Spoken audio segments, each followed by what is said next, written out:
You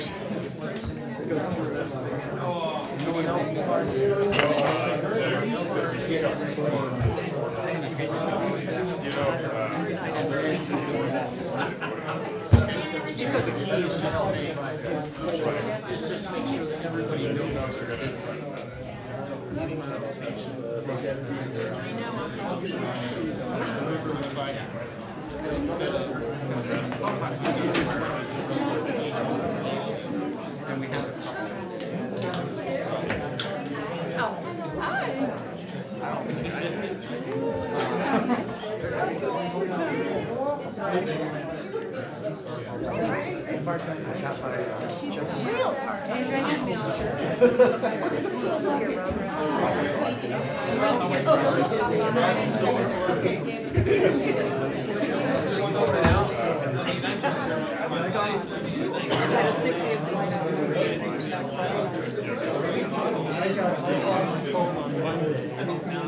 class on Tuesdays, and I developed judges that night.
That's a good thing to keep tomorrow.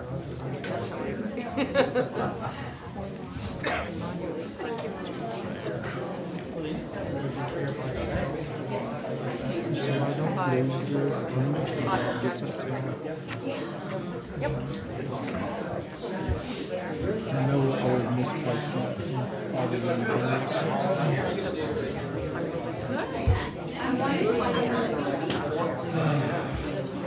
I do without you. You would manage. No, I doubt. I seriously. You do more for me than I think you realize, number one. And number two, you do more for me than any other. Very nice of you said. I get to continue doing it. I'm going to change the orders to where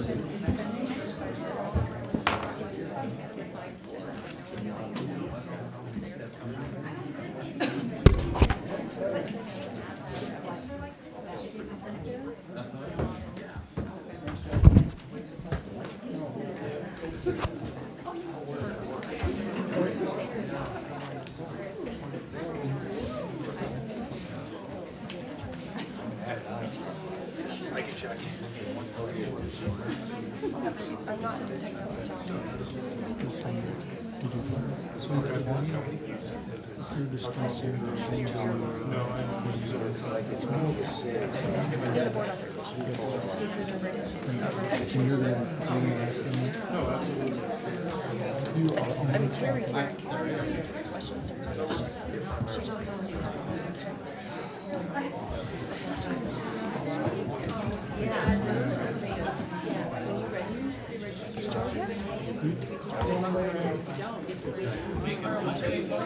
We are good. Thank you.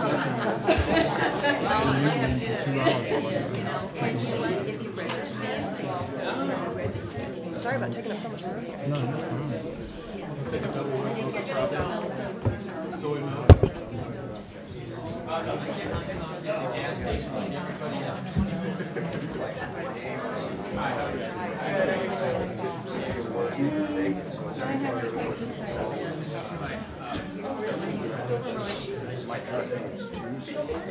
Did you find her spot? Did you park in her spot? No, I actually did. When I came in, it was unmarked parking. Good. If it did not, let me know. Okay. Did you bring cash? You saw the fighting. Maybe not to do it. If it's one thing that somebody should at it again. These are good.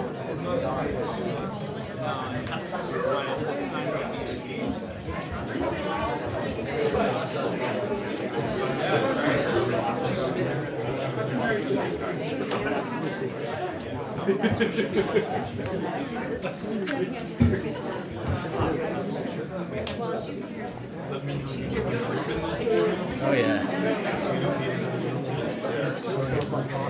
I'm sorry.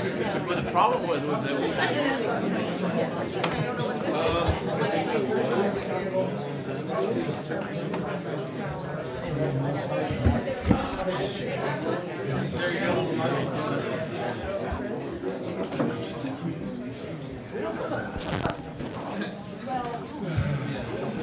I assure you, tonight will not go quickly.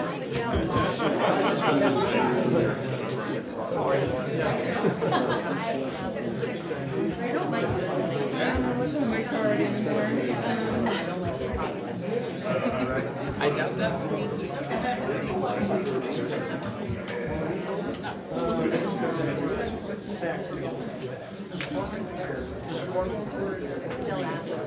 Good to go. Because I leaned back in that chair.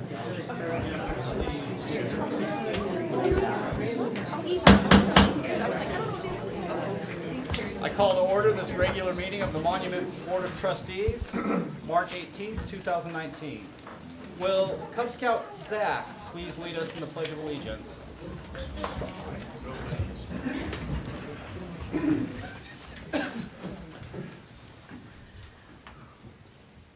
Will the audience please join me in the Pledge of Allegiance? I pledge allegiance to the flag of the United States of America and to the republic for which it stands, one nation, under God, indivisible, with liberty and justice for all. Thank you. Thank you, Zach. Ms. Hogan, will you take the roll, please? Mayor Wilson? Here. Mayor Pro Tem Elliott? Here. Trustee Bordenstein? Yes. Trustee Clark? Here. Trustee Koopman? Here. Trustee Romanello? Here. Trustee Stevens? Here. Before us, we have a consent agenda and a regular agenda. I have several motions or several amendments. I would like to remove item number 8, A, B, and C. And I would also like to add an executive session to discuss the town's response to El Paso County investigation to receive specific legal advice. Are there any other amendments? I just had a question, Mr. Mayor. Yes. Which items on ordinance 8 did you remove, please? All three of them, A, B, and C. Oh, okay, thank you very much. Yes, Mr. Mayor, I'd like to add just one more addition. It doesn't even really have to be, I guess, a discussion topic, is more as adding just clarification of our current media policy, just to reestablish where we currently are. So I guess as a discussion item, and the last one would be fine. Item number 9D 9D. will be media policy.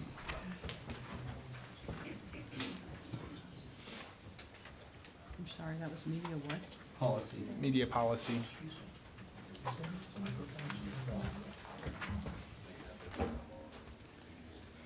Is there any objections to any of those amendments? Seeing none, did you get those, Ms. Hogan? Okay, do I have a motion to approve the agenda as amended? Make a motion to approve the agenda as amended. Second? We have a motion and a second. Ms. Hogan? Trustee Romanello? Yes. Trustee Bornstein? Yes. Trustee Stevens? Yes. Trustee Clark? Yes. Mayor Pro Tem Elliott? Yes. Mayor Wilson? Yes. Trustee Koopman? Yes. Okay. First item on our agenda is recognition, Public Works and Water Department employee recognition. Mr. Tharnish. Mr. Tharnish. You're up.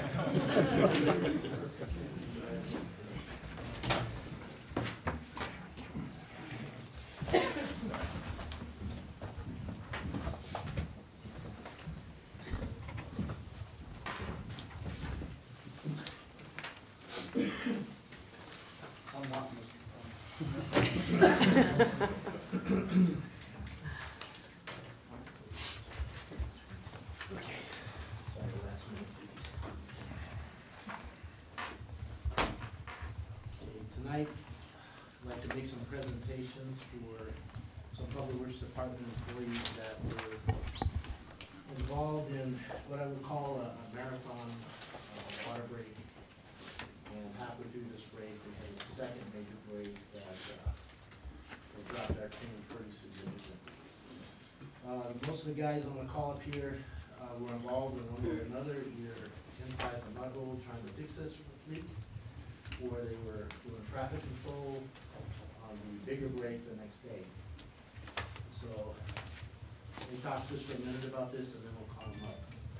On Friday, March 1st at 3 o'clock, which after all the department had worked a normal 8-hour day, we got a call about a leak behind the Chinese restaurant, the white building and the big shopping plaza right here. It was coming out of the ground pretty good. Water department responded to isolate that, or at least slow the leak down. And we could put some forces in there to help. And started the waiting game. Now, if you're not familiar with water breaks, when water break gets called in, the calls placed for locates. And the locates, they have about 2 hours in an emergency to come try to mark everything. Took over 4 hours that particular day. And when they did show up, it was kind of your worst nightmare. The guys had been informed that there was underground power. They've been referred to the main. There was telecommunication lines. There were fiber optic lines. Turns out the phone lines were right on top of the line. And so things you have to deal with sometimes. Sometimes your rules are pretty clean. You get in there, you get things done. You're out of there 6 to 8 hours. It's not a bad time. This break turned into about 31 hours. And now these guys working round the clock. That's our policy here when we have a break. If somebody's out of service, we put as many bodies as we can to try to get that leak repaired and place the system back in service. Just so happened we had a big snowstorm bearing down on us the next day, so there was a lot of concern about getting this line back. Also that night, at 11 o'clock that night, we started getting alarms that we had a major loss occurring. Our tank had dropped 3 feet of level in about 30 minutes. So we knew we had another leak. Crews went out, they found it on Mitchell Avenue, and that was a 10-inch line that ended up being a crack in the pipe and it ran about 50 feet long. Much more difficult to repair.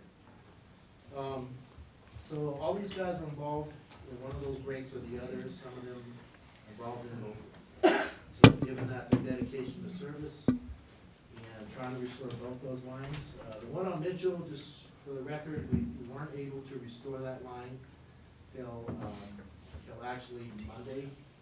We had to minimize the service, minimize the damage, but we also provided the customers that were out with bottled water. We met with each of them, the town manager met with each of them individually to discuss what we were going to do.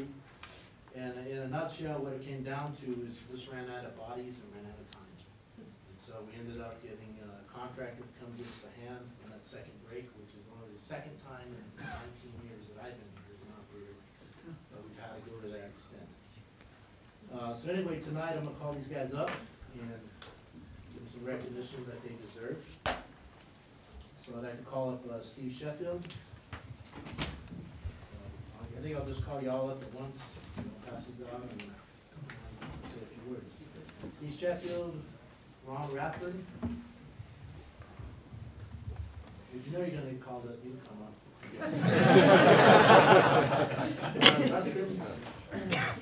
Dustin Wilkin, Joe Castellano, Peter Gagliose,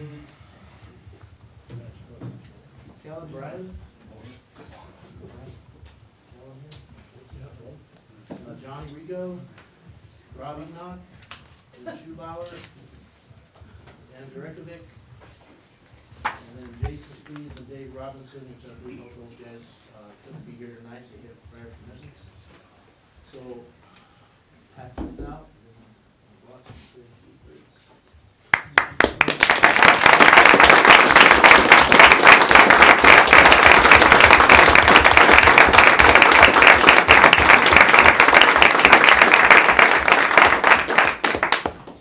You know, the one guy that we left out of this, that's not going to say anything about himself, is the leader, Tom Thurnish.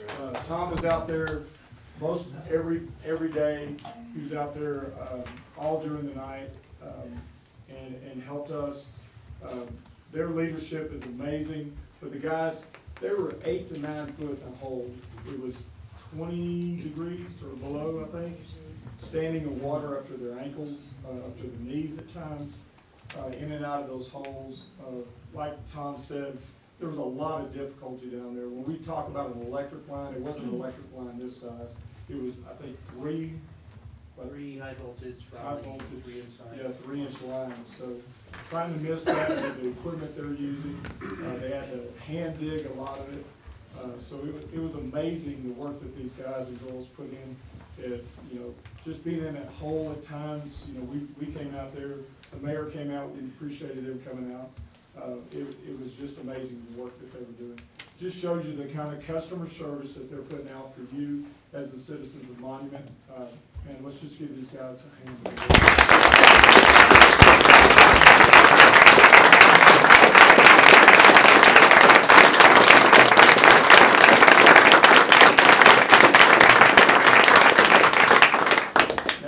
You're probably going to see a lot of these faces again in a couple of weeks, along with our police department and some of our fires also, and leadership from police and fire. These are also the same people that were out removing the snow, helping people out of their cars, helping people to get to their warming shelters and stuff like that. Our police department really did an amazing job with that, along with our public works. I mean, so. These guys, it's not just water, it's not just streets, but it's whenever you need emergency help and stuff like that. Our team really pulls together and works together. It's great. And they really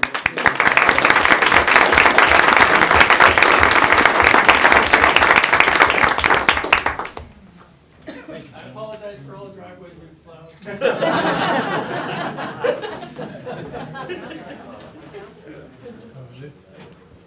Oh, yes.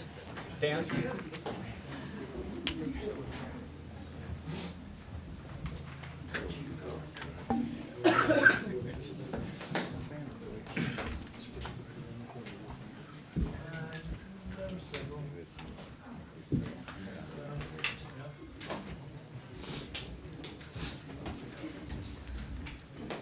Thank you, gentlemen.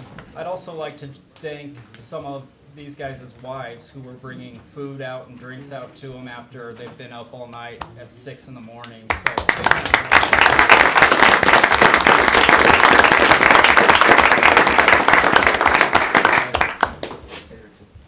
the next item on the agenda, oath of office. Chief Sheriff. Thank you, Mr. Mayor and Board.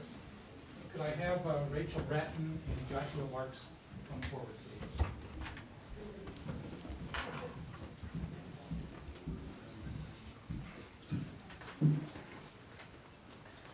We have 2 new officers that we're swearing in tonight.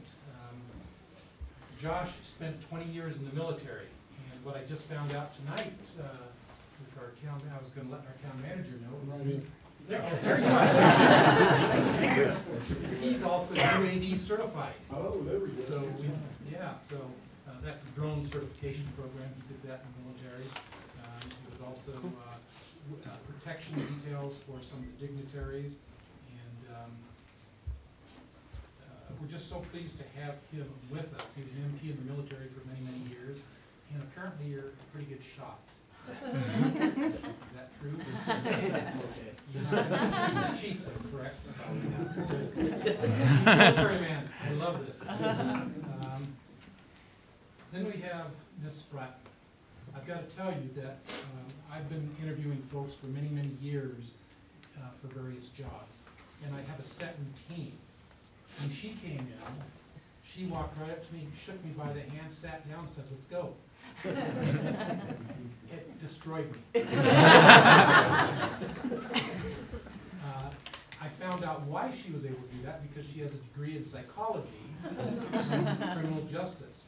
So I'm very, very pleased that we have two outstanding candidates that we're able to swear in tonight as our newest police officers. And I'd like you to raise your right hand and repeat after me. I, your name.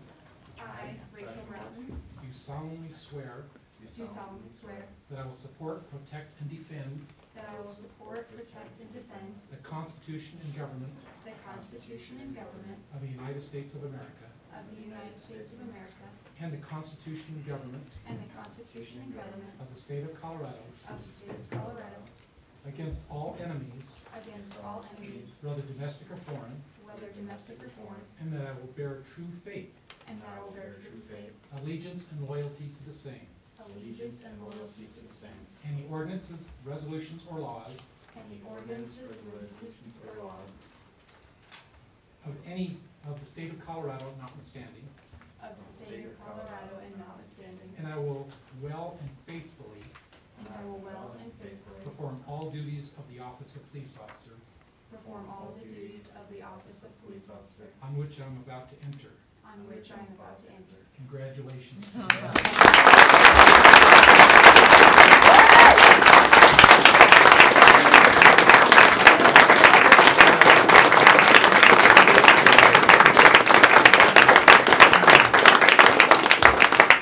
Now, we do have a little ceremony that goes with this. Josh has chosen his wife to pin the badge on, so we'd like Christy to please come up and pin his badge on.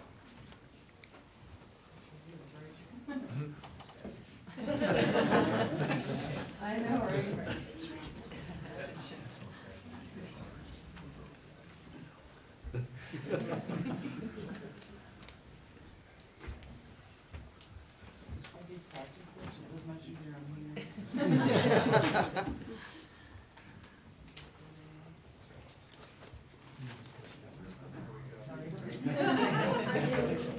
And we'd like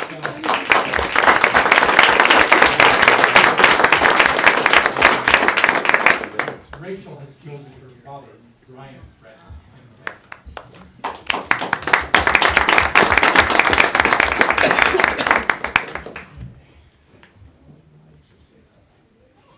Rachel did a lot better with her oath this time than she did in my office. I gave her a copy to memorize. She was a little nervous. I was just so excited. That's it. Exactly. I think our town of Monument is going to be well served.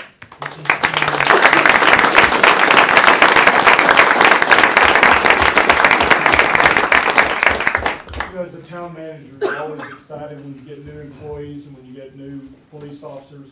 These two have jumped in right from the start. It's amazing what they've been able to do. Me and the commander were out the last day removing vehicles and stuff like that. And these two were out there with us. It was amazing how much they were getting involved. It almost was like they weren't rookies. So we really appreciate what you've already been able to do. We look forward to what you're going to be able to do. So thank you very much.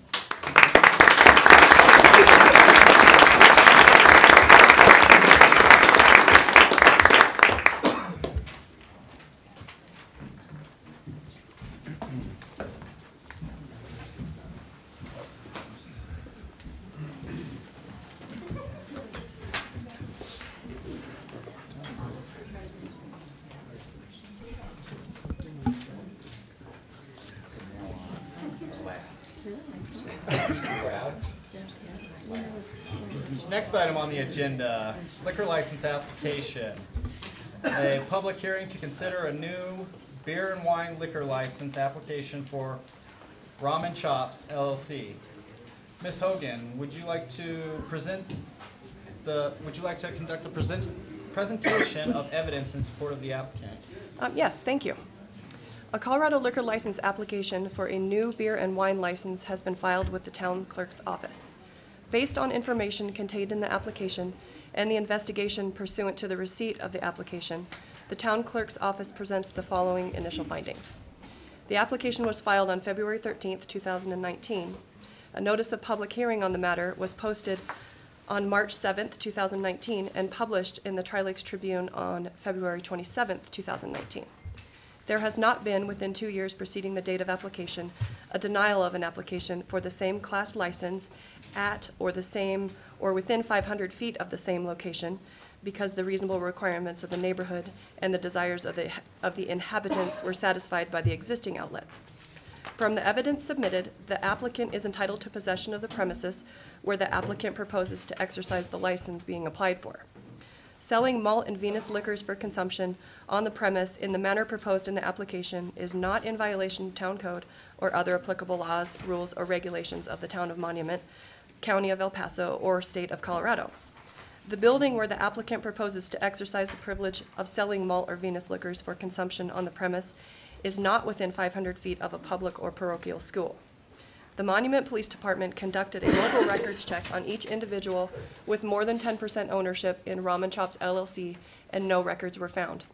Fingerprint background checks through the federal and Colorado Bureaus of Investigation were conducted on each individual with more than 10% ownership in Ramen Chops LLC, and no records were found. Prior to issuance of the license, the proposed licensed premise will be inspected by the clerk to the licensing authority to confirm that the diagram submitted with the application is true and correct. Per Colorado Statute Section 44.3.304.4b, the issuance of the local license is prohibited prior to receipt of the license issued by the state licensing authority. Michael and Sarah Horde, owners of Ramen Chops LLC, and Eva Gerritsen with Liquor Pros are available for questions from the board and to present findings from a liquor license survey conducted for this application. Okay, will the applicants please step forward?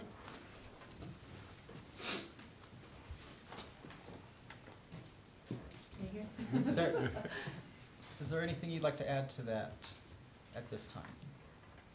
No, we're excited to get open and serve this neighborhood. This Okay. community. This is a public hearing item, so is there anyone that would like to present evidence opposing this application? You all can sit, by the way. That's okay. We're friendly. Okay, here. Here's you. With seeing none, I will bring it to the board for some questions. Mr. Mayor, if you could have the surveyor present his or her findings briefly to the board, that would be very helpful. Oh, okay, I'm sorry. Good evening. Am I sworn in, or is it? Let's do that. And actually, can all three of you at the time, could you stand and raise your right hand for me? Sorry, been through this before. No, I appreciate it. And repeat after me. I state your name. I, Garrett Horde, Affirm that the testimony I am about to give Affirm the testimony I am about to give before the Town of Monument Liquor Licensing Authority before the Town of Monument Liquor Licensing Authority is truthful and accurate. is truthful and accurate. Good evening. My name is Eva Gerritsen. I am owner of Liquor Licensing Professionals, doing business as Liquor Pros. We are a professional survey of both liquor and marijuana license surveys throughout the entire state of Colorado. Been in business for over 14 years, so been around the block a few times, so nothing new. We conducted the Needs and Desires survey regarding the new beer and wine liquor license for Ramen Chops Noodle Bar at 491 Highway 105, Suite 104. Prior to the survey, we went ahead and visited with the owners to gather any information that we could relate to any managers, owners of businesses, and the residents in the surrounding community. They provided to us a wonderful spreadsheet, given their concept, their idea, their proposal, what the restaurant is, hours of operation, anything information that we could hand out to the residents and business owners and managers in the area. This particular, so prior to the start of the survey, our circulators are briefed on the type of liquor license that is being applied for. They're provided with both business and residential packets that include a preamble, application type, the hearing information, instruction, and a map of the defined area. Each circulator documents all contacts and attempts on a tally sheet and signs notarized affidavits at conclusion of the survey. Circulators are asked to remain unbiased in their approach. We are an unbiased company. We take a no just as much as we take a yes. We do not guarantee results for our clients. We simply gather the information in order for the authority to make a decision based on true and accurate feedback from the neighbors. Contact was attempted with 456 business and residents in the surrounding area that was chosen. Actual contact with them was 198.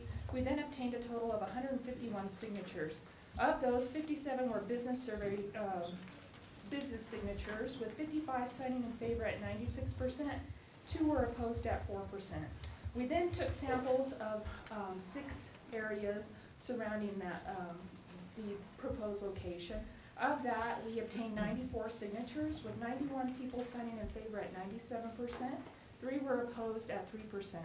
In our packets, we specifically ask people, if they are opposed, to write in why they are opposed to this particular license in this area, so that the authority has enough information as to why they simply don't want this alcohol there. For that reason, on page 2 of the survey report, 4 actually declined to write in a reason, and 1 said there was already enough too many in the area, which gives our total of 5. However, even though there are other similar alcohol outlets within this defined area, the combined total is 97%, which in my experience shows a more than reasonable favor for this particular license in this area. May I answer any questions from the authority? Okay, we'll bring it back to the board for questions for the applicant or the surveyor. I have some questions for the applicant, and these are friendly questions, of course. I offer for you to sit down. So, can you share with the board and the public as far as your experience in dealing with alcohol and dealing with the public and your strategy and training or anything you've been involved in? Absolutely. Do you want to start? Sure. You have a long history in restaurants. Combined, we have about 50 years in the restaurant business. We actually met opening a restaurant together years ago. I held a liquor license with a large company that was part of the Outback Steakhouse Group.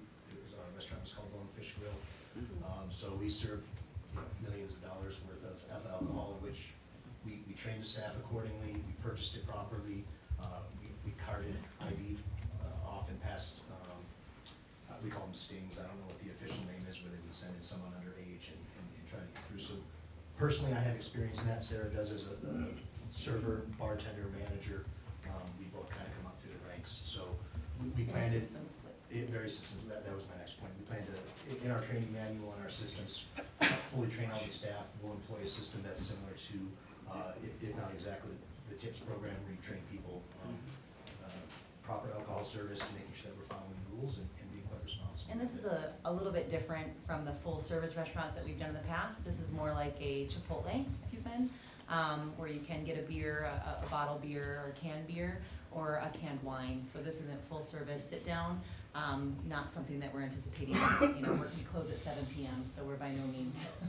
It's just that somebody might want to have a beer with their bowl of rum or a glass of wine. So would it be fair that upon startup, all employees will be signed off on whatever training that you deem and you choose? Absolutely, and Mike and I will both be operating at the restaurant full-time, as well as our son. We will have certain employees that are not of age to be able to serve, so that's part of our system is in place, is that if somebody does want to order a beer, then they know that they have to get, that's part of the system. Then there has to be somebody that's 18 and over that has to come to the register and actually ID and cash them out. So it's all written in that training manual. Okay. And my last question, I ask this of every liquor license, I would assume as the owners, zero tolerance for an employee that bypasses rules, regulations, and might serve to somebody who's not of legal age? Absolutely. Absolutely, that's part of Okay. our livelihood, absolutely. Yeah. Great. And liability, yeah. Thank you so much. Okay, any other questions from the board? Okay. Seeing none, do we have a motion? I'd like to make a motion to approve the issuance of a new beer and wine license for Ramen Chops Noodle Bar based on Second. the hearing's findings. A second. We have a motion and a second. Ms. Hogan? Trustee Bornstein? Yes. Trustee Clark? Yes. Trustee Koopman? Yes. Trustee Romanello? Yes. Trustee Stevens? Yes. Mayor Wilson? Yes. Mayor Pro Tem Elliott? Yes. That motion passes 7-0. Congratulations. We wish you good luck.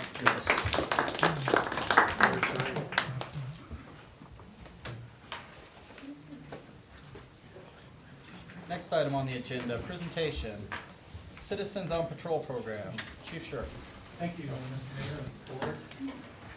I wanted to give you an update of where we're at on this first program, Citizen on Patrol. This is a volunteer program where we would bring in citizens, some of them probably out of the Citizens Police Academy, where they would then, yes, I do, thank you. Where they would then volunteer services to go out and do certain things for the police department or the town of Monument. This is not a new program, it's being done throughout the country. We see Colorado Springs, we see El Paso County out there with a citizen on patrol. So volunteers are important. They add a level of community involvement into the organization. That organization is not just the police department, it's also the town of Monument. So what can they do? Traditionally, what they're going to be doing is assisting at accident scenes. Not taking the accident report, but if we need somebody to direct traffic, things like that, they will be trained in how to direct traffic. Stranded motorists, they can call for tow trucks. They're not going to be towing the vehicles on a police impound necessarily, but they can certainly call tow trucks. They're going to be assisting with parking complaints. We're now in the process of doing a survey on the town for all the handicap spots. That's something that this person could have assisted us with instead of tying up a police officer at that wage, have a citizen volunteer do this. Attend neighborhood watches and functions. Our community resource officer is doing an outstanding job in meeting with the community and the businesses. But there are a lot of communities and there are a lot of businesses. So to have this citizen volunteer out there assisting with that would greatly benefit not only the citizens, but the police department and the town of Monument. Now, let me apologize to you right up front. This was written up, I went on vacation. That's why it's not in your packet. And I discovered that today, and so I immediately made copies for you today. So I apologize, that's my fault for not getting it into the packet on time. But I can tell you, Seattle during the snowstorm was a little warm on me.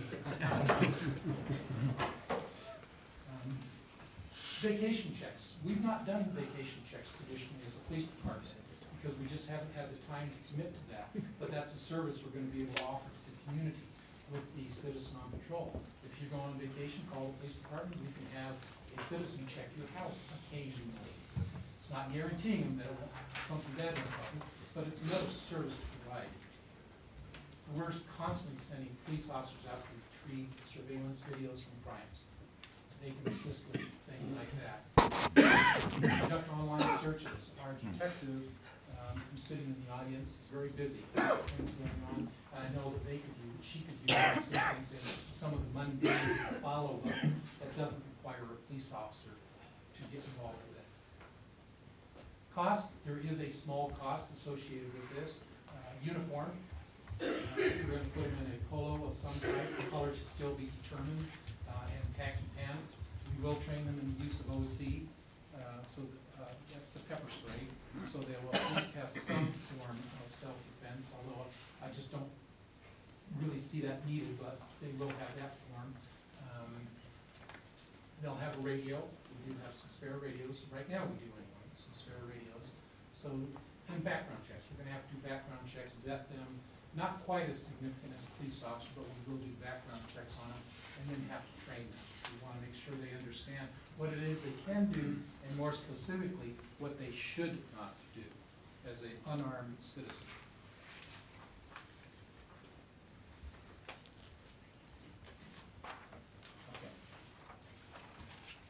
questions on the citizen on patrol portion? I already have some interest folks that are interested in the program, so we're going to be moving forward with that specific program. But any questions you might have? How many volunteers are you wanting to have? Well, to begin with, maybe just a couple. Test it out, see what's going right, what we can improve on. Eventually, we're going to be having to look at some form of vehicle. And so we want to take this cautiously and carefully. But I would say to start off, I've got one that's absolutely interested, so probably bring that one on immediately and start getting them trained. But I can see us eventually having 3 or 4. And would that be one specific shift, or would you have these volunteers working different shifts? How would you do that? I would try to set it up to have them work different shifts. But again, these are volunteers. Right. So I have to work with them and what their schedules allow. I think what's important, this is a, a program that's across the country and something that me and the chief talked about, and he was very excited about this program. And I support him fully on this. And I think with the next presentation he's going to do, you'll see how this will mold together, and we'll be able to work 2 different programs into one. Okay. I just had a question for our attorney. On a program like this, and it's a citizen and what have you, but would it be a fair assumption that they would fall under some type of umbrella policy?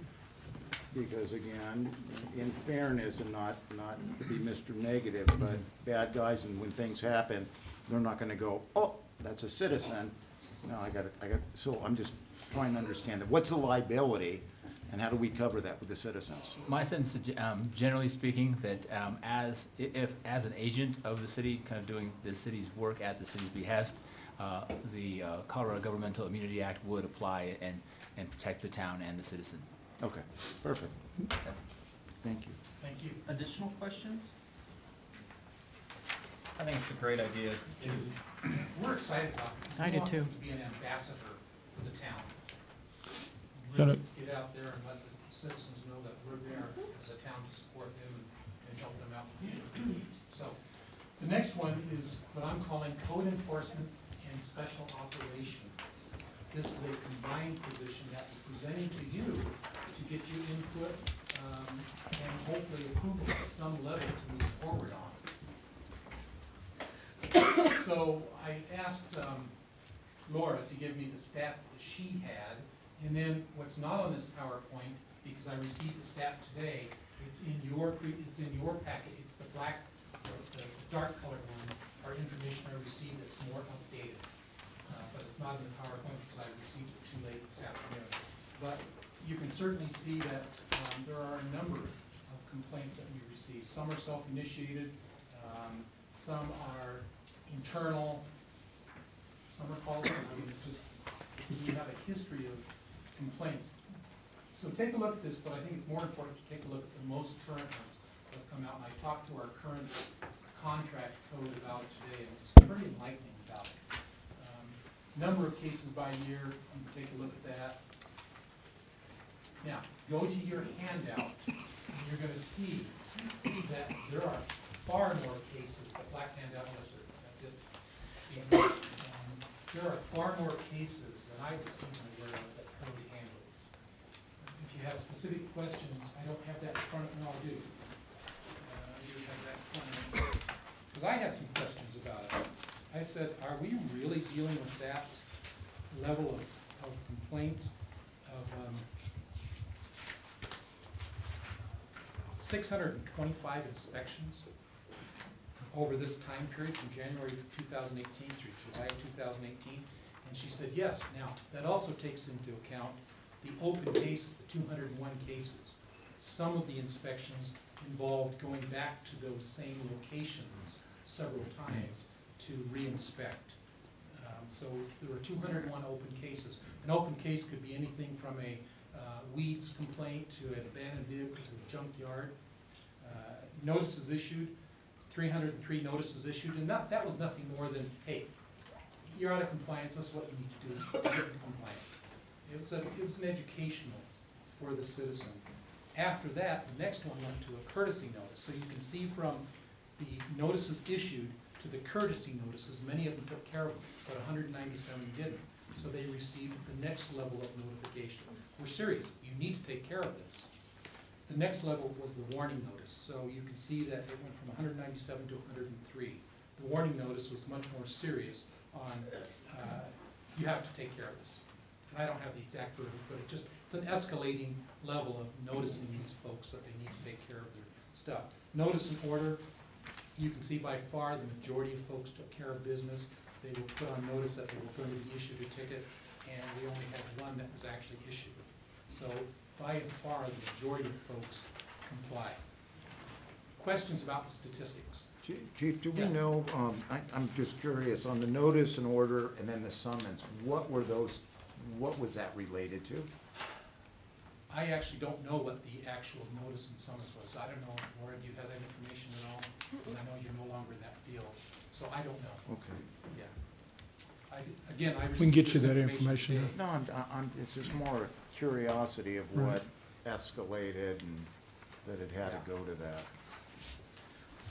I don't think many of them go to that, as we see here, which is a good thing. So purpose, why do we want to consider code, and why do we want it to be combined with special operations? Well, code is really a service to the community.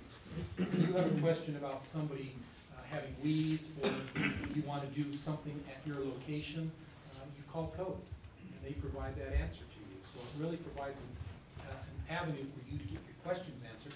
It's also an avenue for you to complain on somebody that's storing junk vehicles on their property, or weeds, whatever the code violations may be. So it's really a service to the community, trying to keep our community healthy and safe. So the next thing we decided was to put this position, if approved, under the police department special operations section. Because while code is busy, there are other things that we would actually have that individual do. And part of that would be to supervise the citizens on patrol.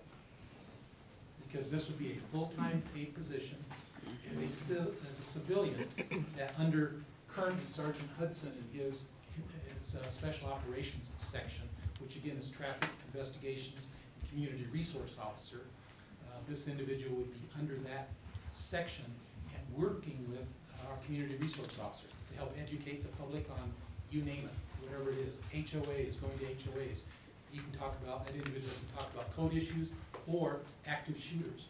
So it again is a great position, because sometimes code isn't busy. So what else can we have them do? We can have them out supervising the citizens on patrol, and doing some of their jobs, and we don't have a citizen on patrol.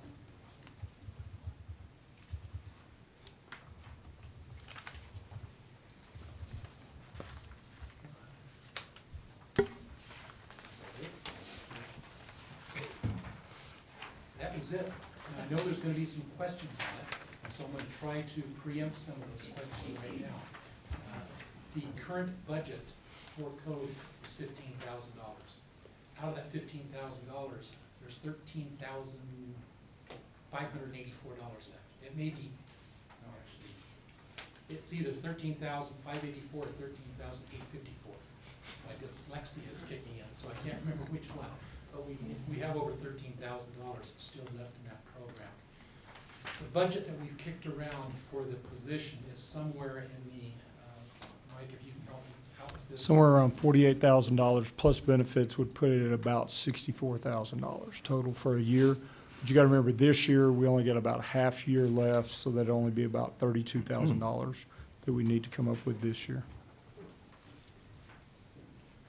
We have 13.5 something in the budget, so we'd have to come up with about $19,000 extra to be able to implement this, both programs. Do you think that those funds are readily available? Yeah, they are. Yeah. And we have some contingency funds that we could use, definitely.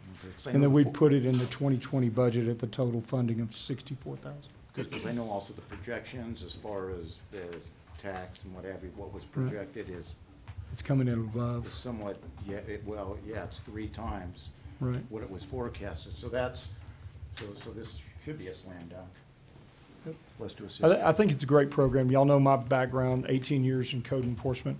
Laura's had a lot of experience in code enforcement is. So I think with the three of us and with help from others, we could really make a great program here for the town of Monument. I think it's needed. Having a contract employee, you have to call them, they have to fit it in their schedule, show up, and having somebody on staff that could respond immediately is a great benefit to the town. Any additional questions from the board? I would just like to say I think it's a great idea and a great program outline. Thank you, Chief. Thank you. Seeing none? Thank you, Chief. Thank you. I think, Board, what we're looking for is, Direction? yeah, a little bit of direction. I had two ideas. You could vote now and give us direction to go ahead and make the hire.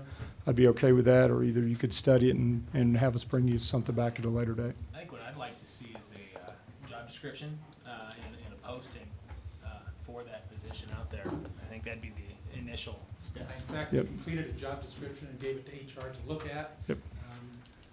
I don't know if he's ready to pass that on or not, but we would certainly post it out there. But we do have a job description. I have a training program already set up.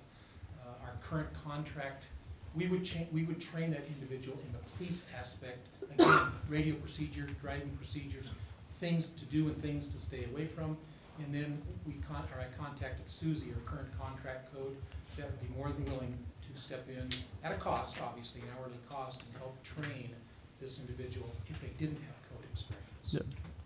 So I think we're ready to move. I mean, we could have this, my goal was to have this person hired by the summer when we get most of our complaints. We're gonna have most of our complaints probably start in May or June. And so to have this person hired and on, trained and everything ready to go through the summer months would be ideal. The only difference, I'm sorry, the only difference in the job description is the same job description as what's currently out there, and then I added all the additional duties for the special operations, which is the same things the community citizen would do. Right. Other than they would also supervise, so. And the only comment, observation from the prior contractor we used, and just looking at the violations, I mean, we're looking at 90% is weeds. So I don't think we really need to contract somebody in at additional costs on how to identify weeds.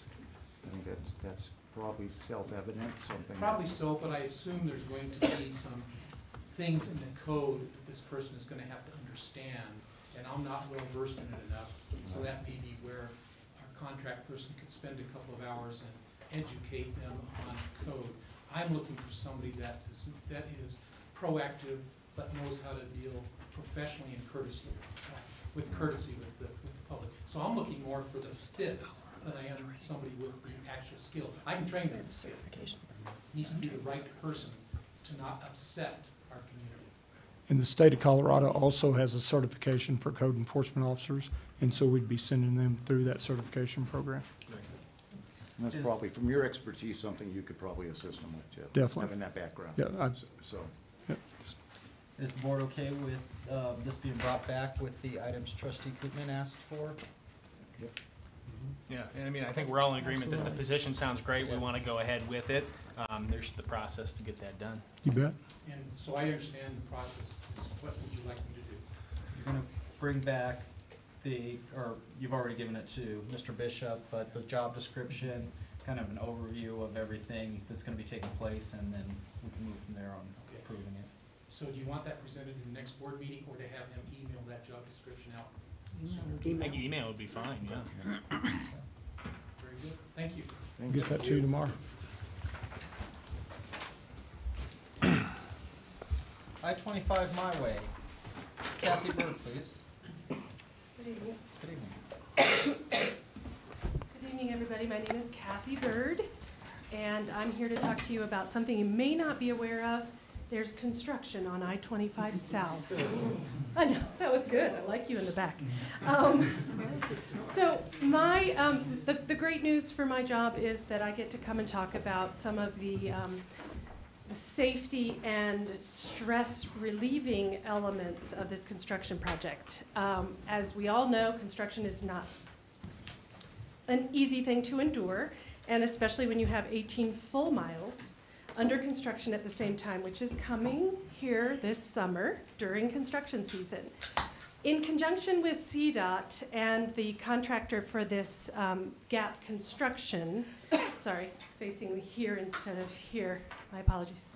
The CDOT department has contracted Dr. Cog, the Denver Regional Council of Governments, to create a partnership where we could offer commute solutions to get folks out of driving solo every single day so that we can free up a little space on the road, reduce the number of cars for accidents purposes, and so that there's less volume going through that 18-mile corridor. And in doing so, hopefully keep you guys in good shape with regard to throughput and reliability of your times, so that you're not crawling, but you're going the right speed through construction, that you also have options. Right now, there are not a lot of options to get you to and from work, at home and work. So I-25 My Way, and I always throw up the GAP project map just in case someone has been sleeping for the last year and a half or so, just to show you that 18-mile stretch with great reasons to pull off the construction, but again, the kind of impact as all the work is taking place in the middle and also on the sides. So the lanes are going to start getting a little narrower, and speeds are starting to get a little slower. The goal being, whoops, did I do that, Laura? Let's see. I think I just have to wake it back up again. Great. The goal of those first two slides was to make sure that you had access to information about the GAP. You'll see small business cards in the back in case you want to call the project hotline, the website, get on the text alert system. It's a great program that CDOT has put together.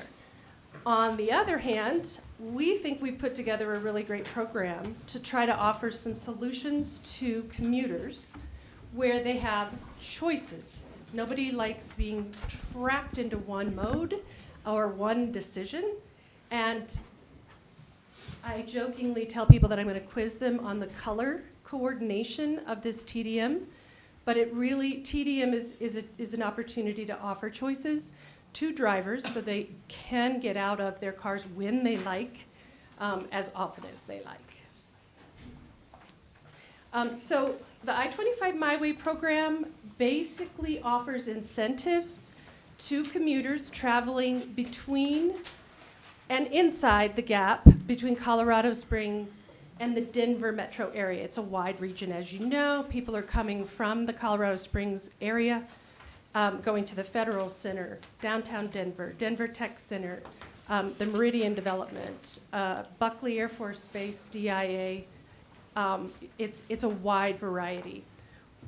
While we can't get people there quicker through the 18-mile stretch, we can increase savings by cutting commute costs if you're sharing a ride in a carpool, reducing the cost per mile if you happen to have a van pool route that you can take from one local place here in the metro area, or the Monument area, specifically the Monument Park and Ride.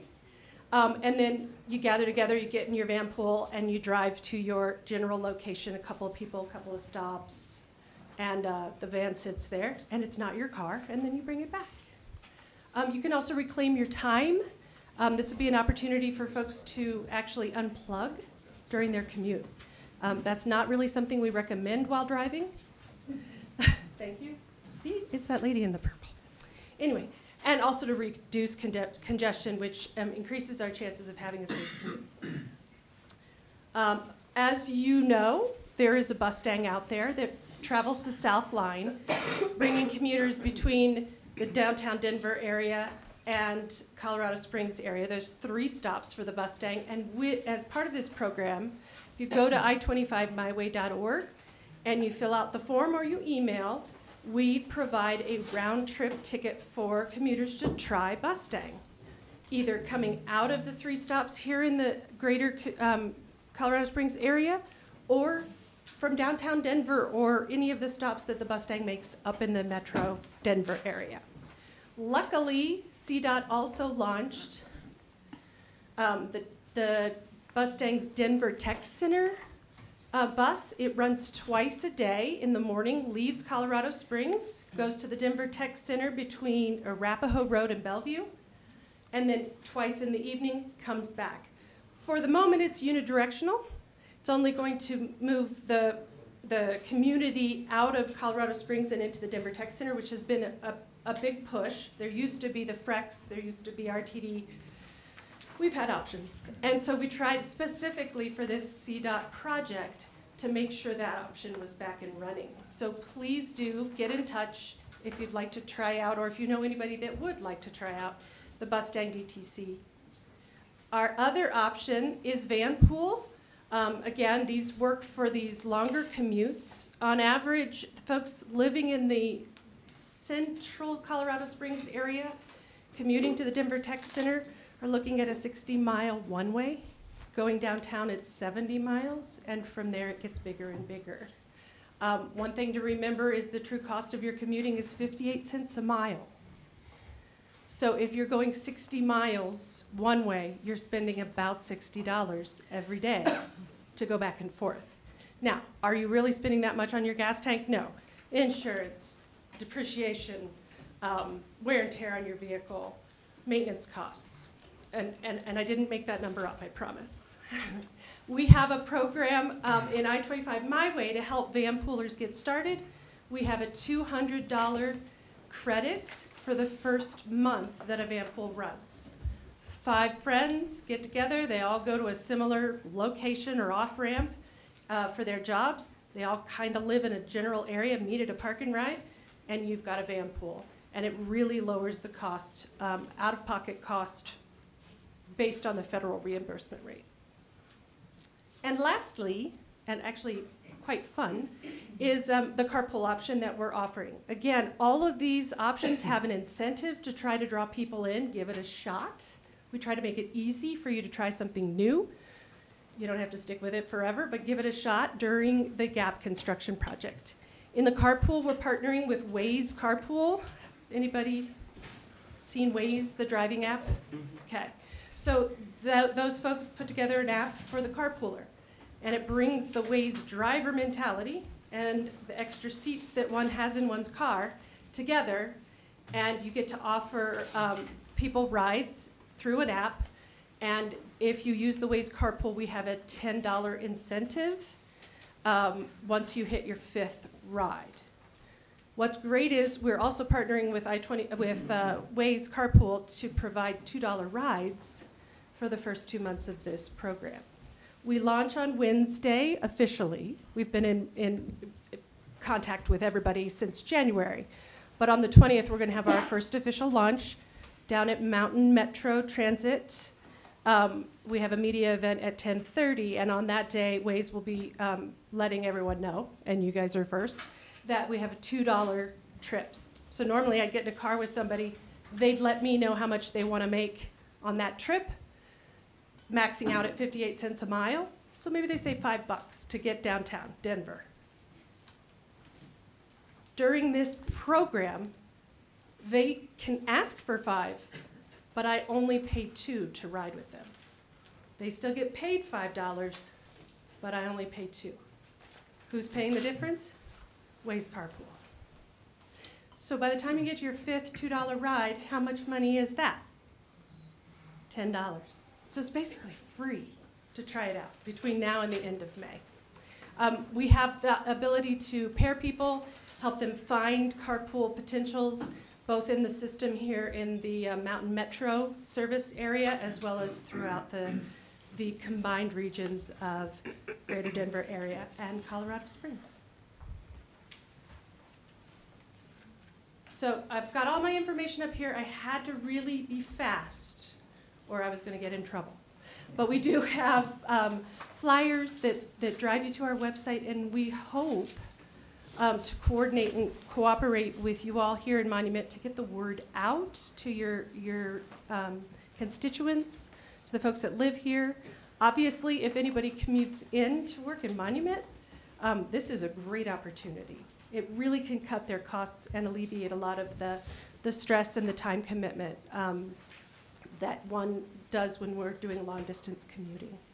So my hope was to get that information out to you, had conversations with your staff, and I hope if you could think of ways to support this program while it's in play. It should run throughout the end of construction in 2022. So you have this great resource with me plugging it and giving speeches and patting people on the back and encouraging them to try a different way to commute. Any questions? Questions from the board? That's Thank you, ma'am. Yes, you're welcome. You want me to leave this here now? If you could bring it back, that would be fabulous. I appreciate that. Thank you, everybody. Thank you.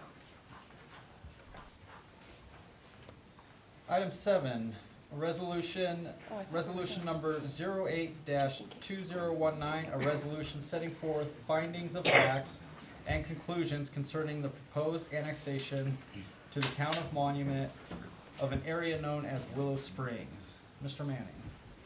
Good evening, Mr. Mayor, Board of Trustees.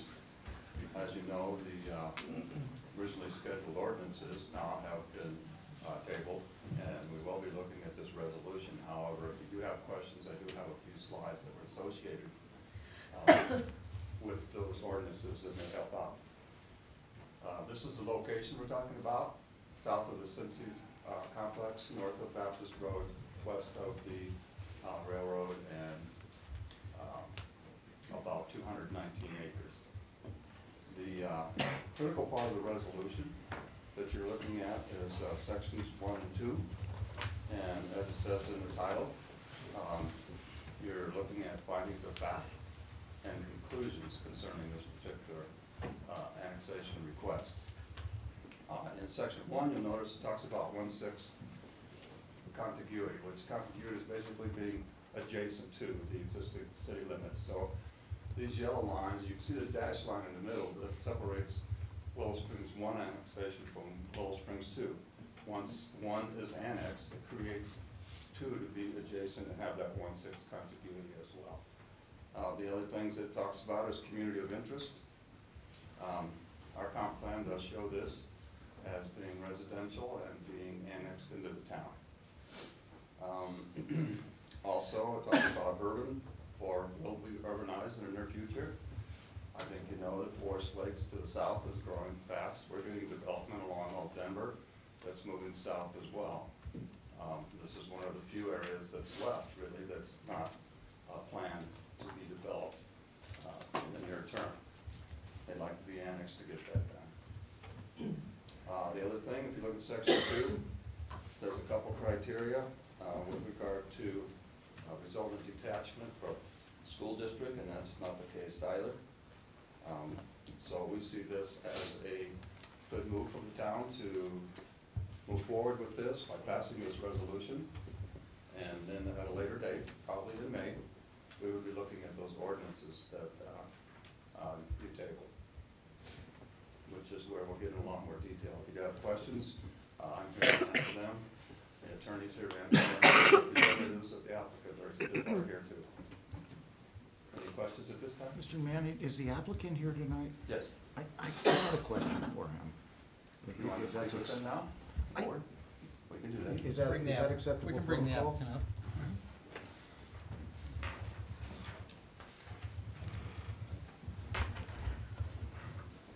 Good evening, I'm John Maynard with NES, land planning firm. I'm representing the owners and applicants. Is the owner also here this evening, Mr. Yes. Manning? Yes? Yes? Oh, so here's my question, because I was bothered at our last meeting, because I think there was some frustration from the owner when he left, and I think a comment was made on, there were some prior agreements that were made, and first I wanted to share that I don't think anybody here up on the board was privy to that. We didn't participate in those, but I was concerned about that. And I'd like to know what promises were made back then, because that was frustrating, because I support the development.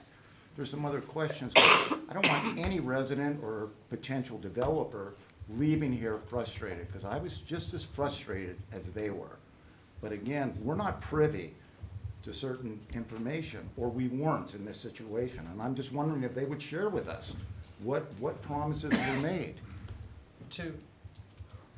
By moving these ordinances back, or does this resolution put us back in that negotiation phase? Thank you, Mr. Mayor. Let me kind of, it might be helpful to get some context to this. So what has happened is that there are 3 phases to annexation. There's the request to have a hearing, which was passed in early February.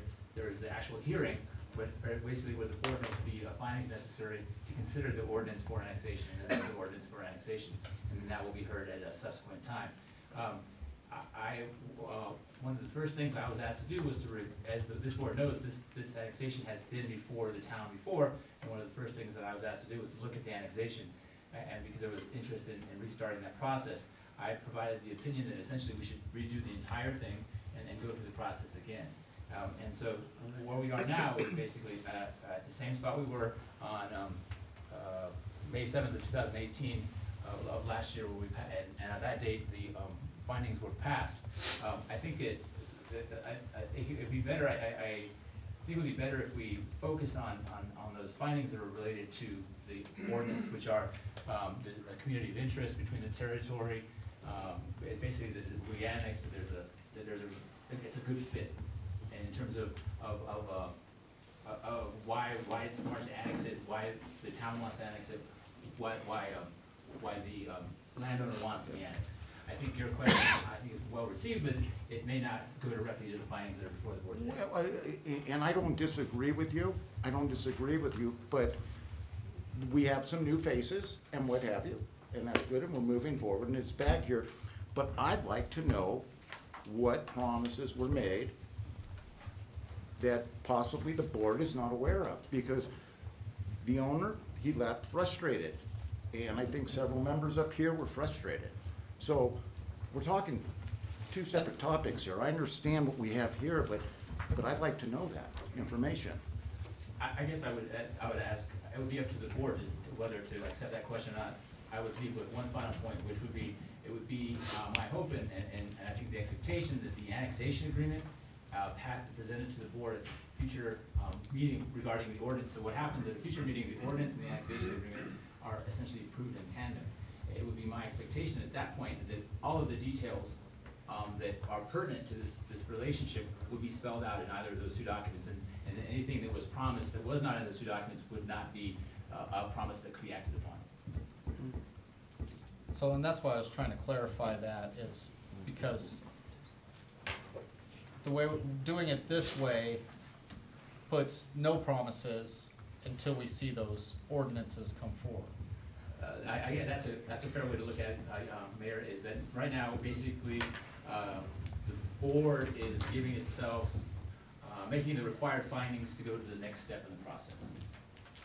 My concern is the process, the confusion surrounding the process, as you well know from the last time this was presented to us, trying to figure out what exactly needed to be redone, what didn't need to be redone.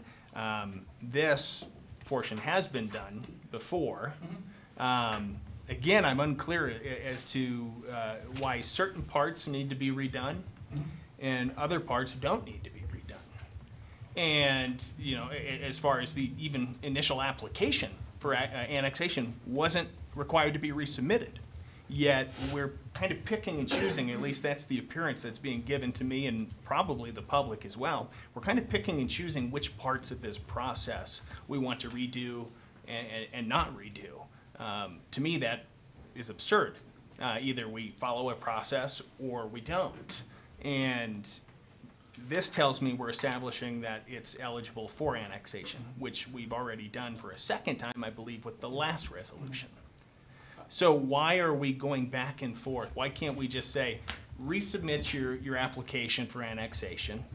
We introduce everything and follow the process from start to finish to the letter of the law. There was no motion to reconsider before, so again, we're picking and choosing. Why aren't we starting from the beginning and requiring it to the end? This makes no sense. I would respectfully disagree with your characterization. I would basically start by saying that, let's say this is by way of example, a 5-step process or a 6-step process. It is true that we did not require the first step, which was to require the applicant, the landowner, to resubmit their annexation request. We didn't see that as necessary because, one, that they were a willing participant in this. This is basically they want to be annexed. The question really is, does the town want to annex them? And then the second issue is that the reason why we're going through the entire process again is not because of the landowner's concerns. It's about due process concerns, notice concerns. So what happened was that last year we went through the 3-step process. That we requested the hearing. We made the findings. We had the ordinance. The ordinance failed. Actually, it failed for lack of at a 3-3 vote, which is under the code a loss. It failed. It failed, yes. And so what happens then is that any reasonable person watching from afar would have thought that basically there's no annexation on the table. It's done. And so the thinking was to restart the process primarily with the goal of essentially establishing the notice and meeting the notice requirements to let everybody else, all of our neighboring communities, all of our neighboring municipalities, all of our neighboring special districts to know that it's back on the table, so that they could watch it and know that, oh, it's back on the table. And that's the whole point of going through this process again, is really to let all of our neighbors know that we are now considering this again. I understand that. What I don't understand is why we're not following the full process. Again, we chose not to do the full process, and we're doing this part of the full process, again, without a motion to consider. What I don't understand is how are we reconsidering something that's already been, failed without going through the process again? And you just said we're picking and choosing which parts we want to make them redo and not. And that doesn't make sense to me. It was my opinion. I say bring it again. I'd love to see it again, but I think that the deficiency that I identified was the notice deficiency. It wasn't the landowner's, it wasn't anything to do with the landowner. The landowner is clearly a willing participant, I think, as evidenced by his presence here. I don't think that there's any question among anybody's mind that the landowner wants to be annexed. Furthermore, the landowner is 100% owner of the land. So basically the first step, to my mind, has been satisfied. The question really is the second steps, which are, and why we're doing it over again, is to provide notice to all of our community members that we, as a town, are reconsidering annexing this property. And then I think there's some confusion in terms of my use of the word consideration. So under parliamentary rules, a reconsideration is basically, I'm trying to think of the best way to phrase this, is when you basically hear the same question again immediately after hearing it the first time. The intent was not to hear, that was not the intent, because there's a time limit to reconsideration. I believe, and this is off the top of my head, I believe it's 1 or 2 meetings. And so we could not reconsider. And in addition to that, we had to satisfy the due process notice requirements to let all of our neighbors know. So that's why we started over again. And we didn't start at the very first step because we have a willing landowner who's 100% owner. Okay. So it sounds like you're dotting your i's and crossing your t's as far as notice and community involvement, and it's really something that's somewhere in the middle of a new item and not a reconsideration, and you're making it as expedient as possible. That's fair. And I would say, I would consider it's more of a new item than not. Right. So let me say where my confusion then comes from is perhaps the confusion with the terminology for reconsider, treating this as a full new one, full new process, if you will, not integrating a new application tells me we're reconsidering what's already been applied for. Would the application change? It doesn't matter. What was applied for, gone through the process, and failed, it wasn't motioned to be reconsidered, but when we're bypassing that initial application phase, is my concern is the process, that we didn't make them apply for the new process that we're apparently pulling them through. When it could be as simple as the application. I don't think there's any question that the applicant wants to be annexed. I think the purpose of the first step is to confirm that they want to be annexed. I think that I think this is actually, your question might be appropriate to the factual findings. So if you want, I believe the owner is here, if he wants to answer that question, I think that's an appropriate question. No, I think it is eligible to be considered for annexation. I voted on that before, and I welcome it coming back. What I'm not sure of is that this process that we're going through was never applied for. The one that was applied for failed. So you can't say we're only reconsidering part of it and the term reconsider doesn't apply when the reality is what was applied for failed. So in order to start a new process, you have to have an application, is my concern. I think I'm going to answer your question. So a reconsideration under policy rules, parliamentary rules, would just basically allow you to say, for example, start on step 5. My opinion was we couldn't start on step 5 because we had to let our neighbors know. And so that's why I suggested we go to step 2. But granted, I suggested step 2, and I didn't suggest step 1. And I didn't suggest step 1 because we have a willing landowner who wants to be annexed. He basically gave us indication by submitting the appropriate paperwork, and Mr. Manning verified with the landowner, is this still your intent? And Mr. Manning did so, and the landowner agreed, and that's where we are now. So the application is not relevant. I guess I would respond by saying we've checked that box. What I'm understanding is we could give the owner back his application and resubmit it, and he could give us back the same application and nothing changes. Correct, except for you're following the process that we have established as annexation process. I think it would brings us to the question of whether we'd have to, and I'd have to kind of study the law on this, whether we'd have to start the process again. I offered the opinion that we essentially start on step 2, based on the fact that we have a willing landowner who is 100% owner of their property, and they submitted a proper annexation application, and we reached out to them and confirmed that they stand by it and they still desire to do so. I'm not sure if there's any value in asking them to just give back that piece of paper. And my last question is, again, when is the appropriate time? Because it's not about the annexation with the owner. That's not what I'm asking. I'm asking from the prior visit and the frustration of this gentleman who wants to come to our town, and I want to know what promises were made. Now, what I just heard you say, and maybe I misinterpreted, that I need the approval of these people to ask a question of this person, because that's direct, that's where you were heading. I would say I would defer to the board on that. So that means every time that a board member, the mayor pro tem has a question, they need to get approval? I mean, this is a fair question. This person left frustrated. If the board, it's the board's pleasure to ask the question, then ask. I mean, that's what I'm not. I serve at your pleasure. So if you'd like to ask the question, I just pointed out it was asked. I think the question's been asked. Agree on the question. Yep, let him ask this question. Go ahead. Is it a fair question? Yeah, absolutely. Absolutely. Can that be shared with the board as far as when this was, what promises were made to the owner? I'm just very curious because it was frustration, and the board, I can only speak for myself, was frustrated also. Because we don't want anybody leaving here that way, and I value the development coming in, but can you share with us? Yeah, there was. Thank you so much. Yeah, not a problem for you. Mr. Mayor, if I may I address the process question first and make it clear what our understanding of the process is. As you know, there was a vote on this item last October, November, I don't remember now. And that vote was 3-3 and it failed.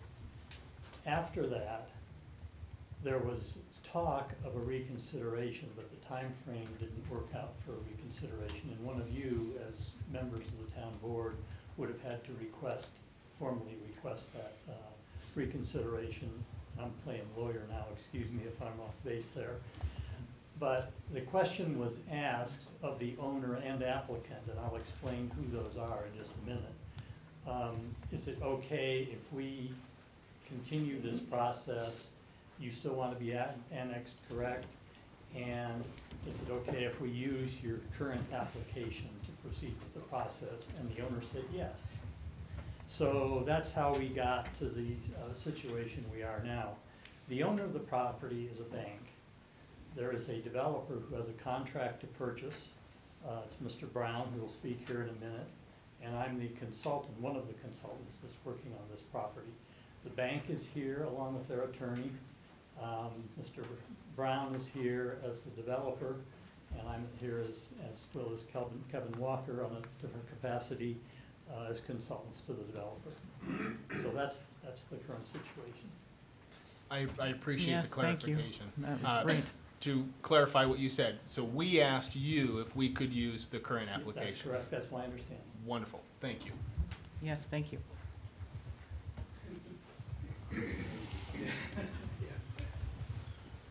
Yes. Thank you. Well, I'm not hiding, so, yeah. It's just, there was frustration the last time, and there was some reference, did any personnel or the town make certain promises, because the board is not aware of this? I mean, it comes to us, we're not supposed to be aware of it. As you know, with a development. Yes, sir. The developer comes in and works in good faith with the staff to try and come up with a development that is the best for the town of Monument, and something that we can work with, something that the town of Monument hopefully would support, and that's what we did. And I think if you remember, which you didn't vote for it, so you saying that you were for the development is just flat out not the record. But, you know, I would appreciate your vote, and we would appreciate your vote, because we do think there's so many positive things about this development in the town. My frustration, obviously, watching what's been going on continues. I still feel, I don't know why sometimes, because it is kind of a crazy sort of thing, but I still feel this is best. You know, the Colorado Springs Utilities, the engineer worked, you know, reached out as far as with Monument Sanitation District on the new reuse plan, because it has to come through Willow Springs Ranch. They don't have an easement through all of Willow Springs Ranch. We have continued with the school district, with offering a right-of-way through Willow Springs Ranch, with doing things that we think may have been beyond, building a bridge over Monument Creek to make sure that this connected the north with the south. Paying, forget about the small numbers, the $531,000 for a water fee, the park fee, $559 a unit, the $23,000 a unit for the water, for 400 units, that's $8 million.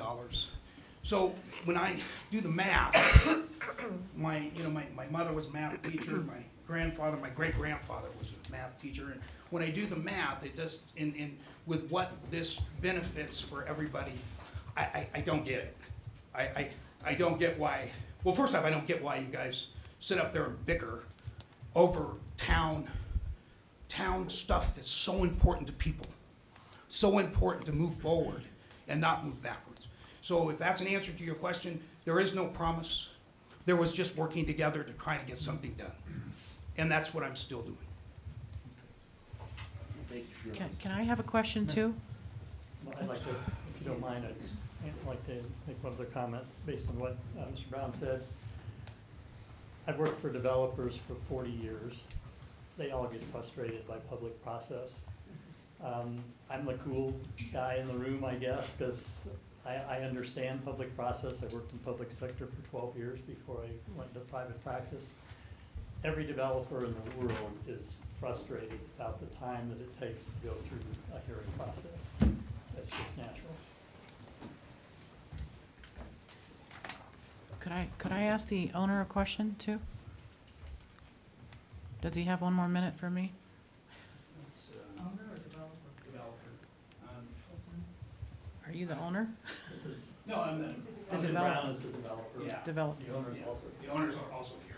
Okay. I just wanted to apologize to you for your frustration and let you know that I was concerned about the comment specifically because you said you felt like the staff had conned you. And we want to have a position of honesty and integrity for the town, and so that became an issue for me. I want to make sure that you're treated fairly and equitably and welcomed. That's very kind. Thank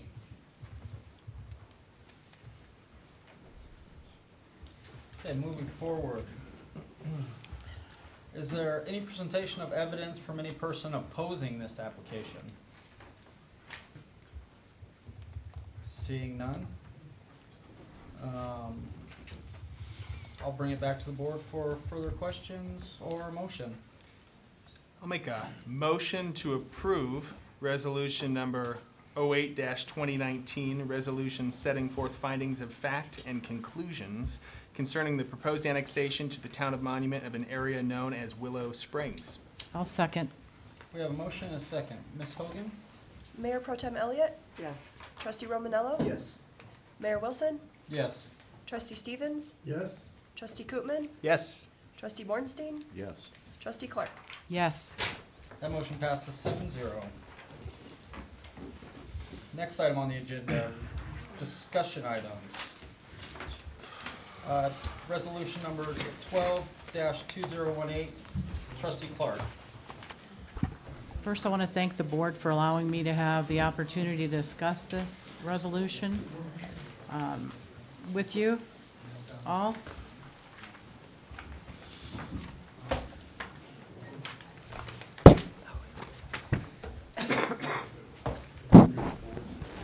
And I think everyone has a copy of the resolution, and I think that Laura said she's going to put it up on the board. So, this resolution, which states therein that the town of Monument may, through the Board of Trustees with a majority vote, be permitted to vote an elected trustee off of the board for any matter identified as rules set forth therein. Current rules set forth include such issues as unexcused absences, disagreement among members in the public meetings, and inappropriate interaction with staff members at various levels. Such rules are subjective, arbitrary, vague, capricious, and are unsupportable by state statute or constitution.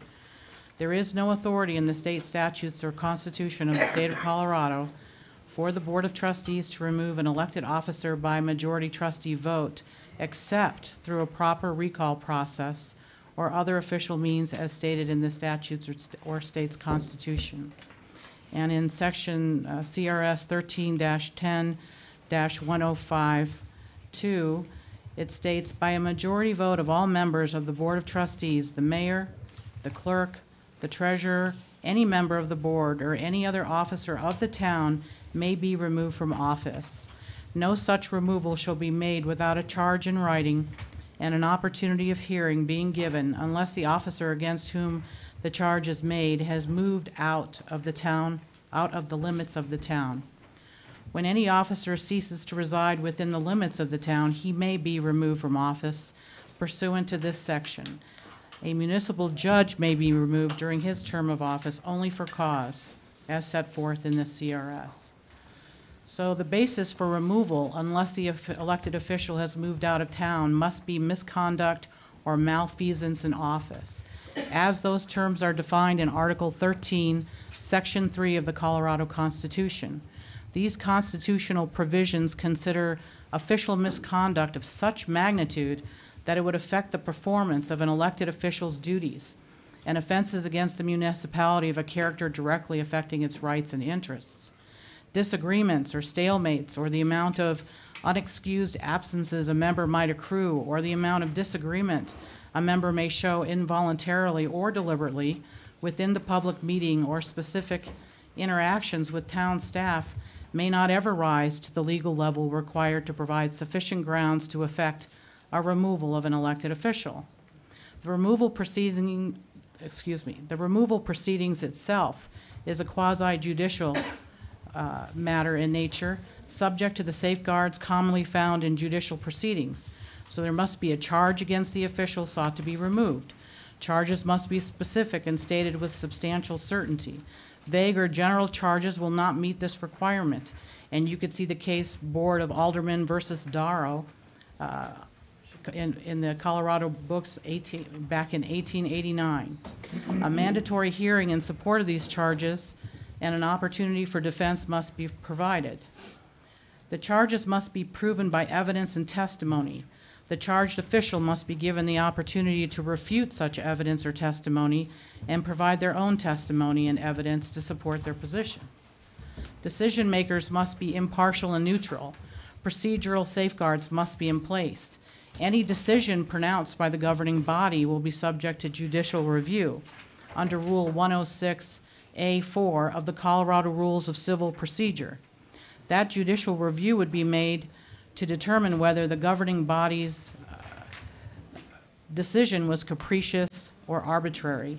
Decisions can be set aside if constitutional due process violations or considerations of bias occurred. When removal powers are exercised as it relates to Section 31-04-307, the governing body is essentially overriding the will of the people. So this removal power should only be exercised in cases where serious misconduct or malfeasance in office has occurred, can be credibly proven with procedural safeguards in place and only with the assistance of legal counsel. This resolution, as it's written, does not rise to the level of legal integrity for which it was created. These stated arbitrary rules are capricious in nature and vague by lack of clear definition and guidelines.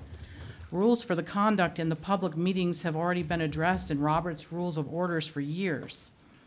But the board has no discernible procedural safeguards in place, no guidelines or clarifications currently written within the body of this resolution. So this resolution, as it's written, can be legally challenged.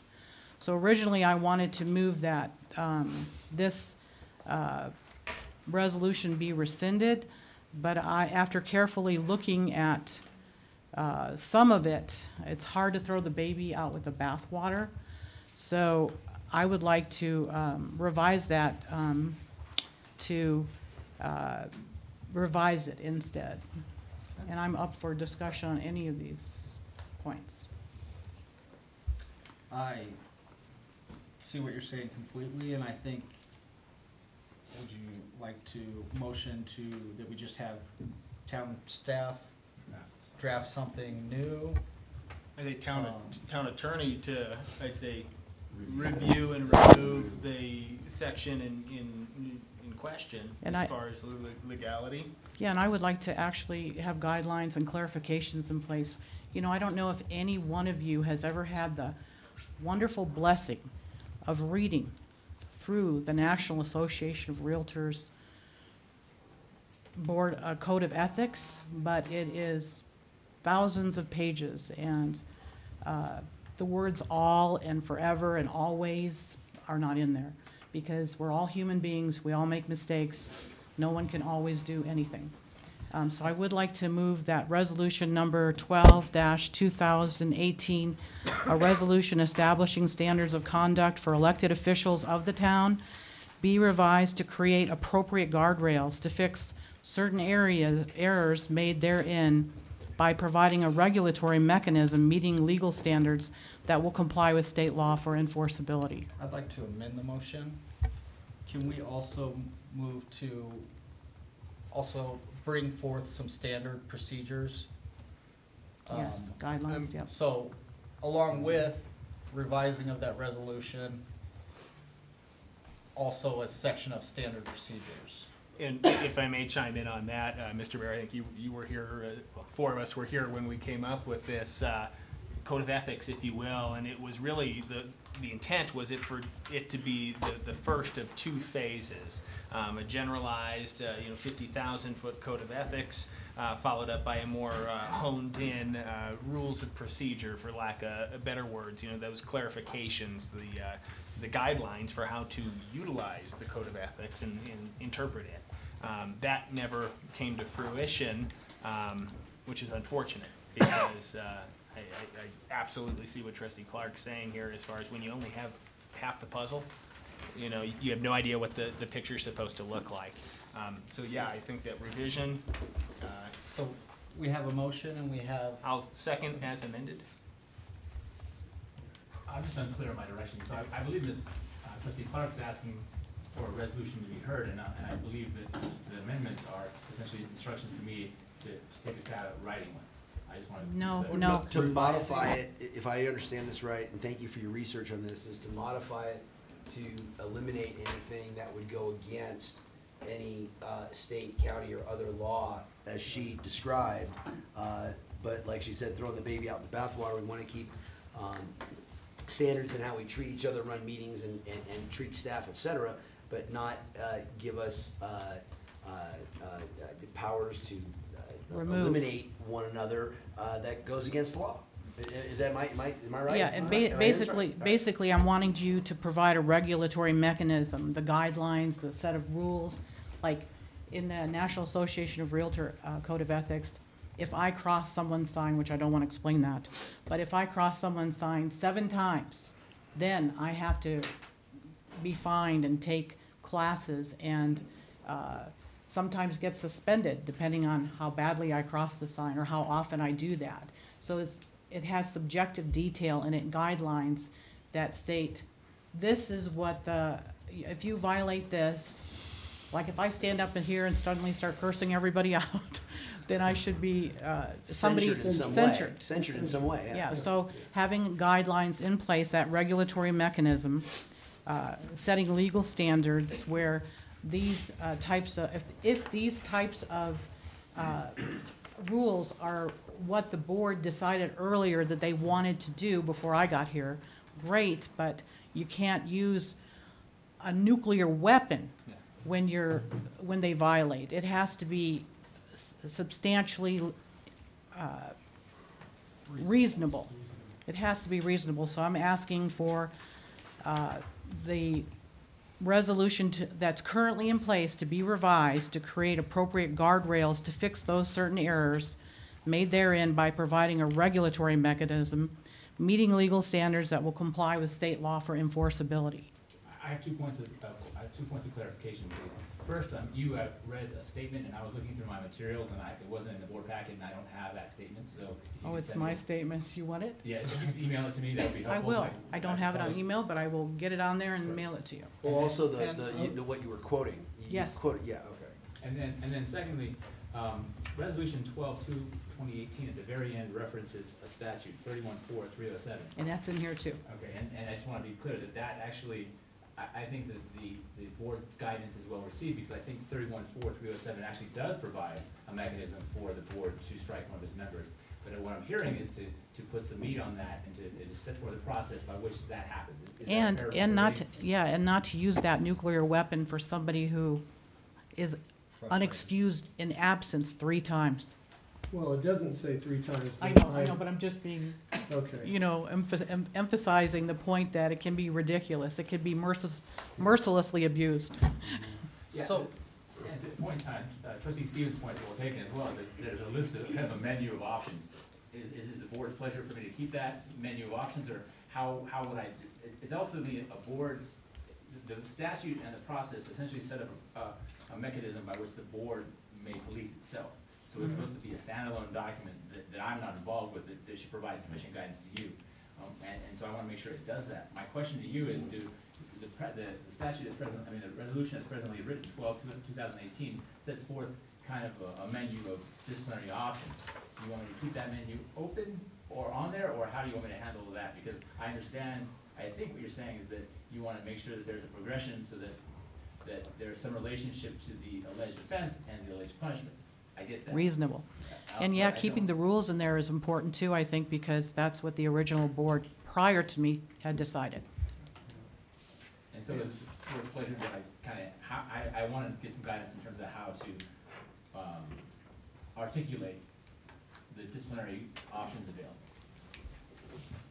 Well, I think if you fleshed out a little bit more of the process of, that would be done, that a hearing would be called, like there would be a direct complaint in writing, and that we would have to have a hearing, multiple hearings possibly, to be able to hear them out, and there has to be direct proof. I'm not of the opinion that, I understand your position that the trustee members were elected as officials, and therefore it should be ultimately up to the electorate to be able to recall. However, in the corporate world, if there are egregious offenses of a vice president or CEO, such as sexual harassment, racism, any of those things, they have the prerogative to terminate that person immediately. Yeah. And I think the same kind of thing needs to be in place.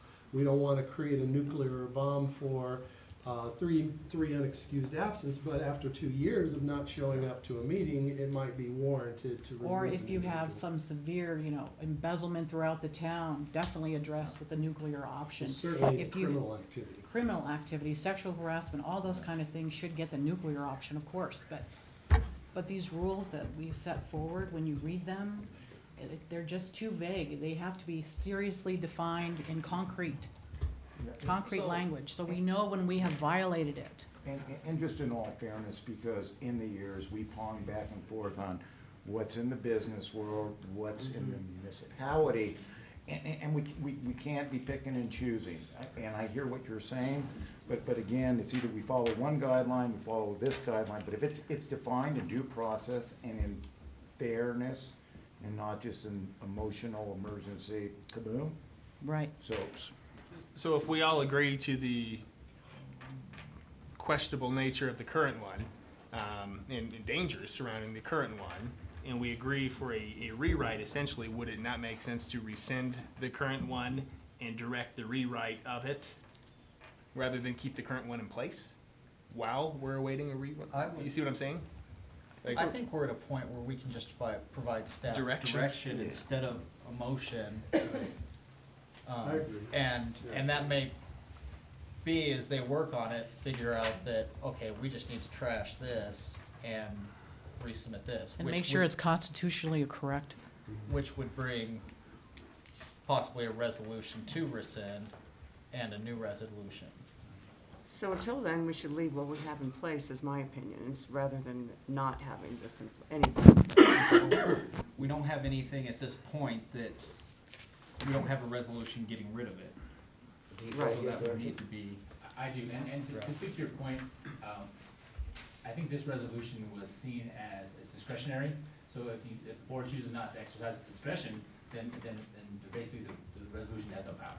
And so I think that in accordance with our posting requirements, I don't think it's probably appropriate to rescind it now. We'd have to post it and kind of go down that process. In the meantime, I think I have sufficient direction to at least get the board a first draft, and I guess we'll go from there. Does the board Makes agree with sense. that? That sounds good. Great. Should we vote? Do we have to vote? No. No, it's just a direction right now for them to put something together. Thank you for your comments, I really appreciate that. One down, two to go.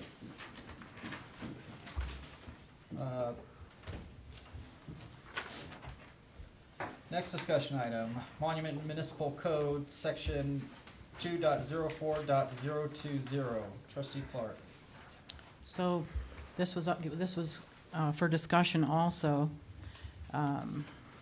In Monument Ordinance 2.04.020, Section C, the language that's currently in place forbidding elected officials from litigating against the town of Monument. I'm asking for consideration for that to be removed because by Colorado law, the trustees have a statutory fiduciary duty to bring misconduct by officials of the town, whether elected or hired, to the attention of town officials. And if nothing is done to correct the misconduct, then any citizen, even if they are officials, elected or appointed of the town, must then go through the court system to resolve the matter. 24-18-103 CRS, public trust, breach of fiduciary duty. The holding of public office or employment is a public trust created by the confidence which the electorate reposes in the integrity of public officers, members of the General Assembly, local government officials, and employees. A public officer, member of the General Assembly, local government official, or employee shall carry out his duties for the benefit of the people of the state. A public officer, member of the General Assembly, local government official, or employee whose conduct departs from his fiduciary duty is liable to the people of the state as a trustee of property and shall suffer such other liabilities as a private fiduciary would suffer for the abuse of his trust. The district attorney of the district where the trust is violated may bring appropriate judicial proceedings on behalf of the people. Judicial proceedings pursuant to this section shall be brought in addition to any criminal action which may be brought against such public officer, member of the General Assembly, local government official, or employee. Additionally, an ordinance comports with due process when it bears a reasonable relationship to a legitimate governmental interest. When an ordinance conflicts with state law, that portion of the ordinance identified should be removed. Ordinances cannot stifle fundamental personal liberties. Even though the governmental purpose may be legitimate and substantial, that purpose cannot be pursued by means that broadly stifle fundamental personal liberties when the end can be more narrowly achieved.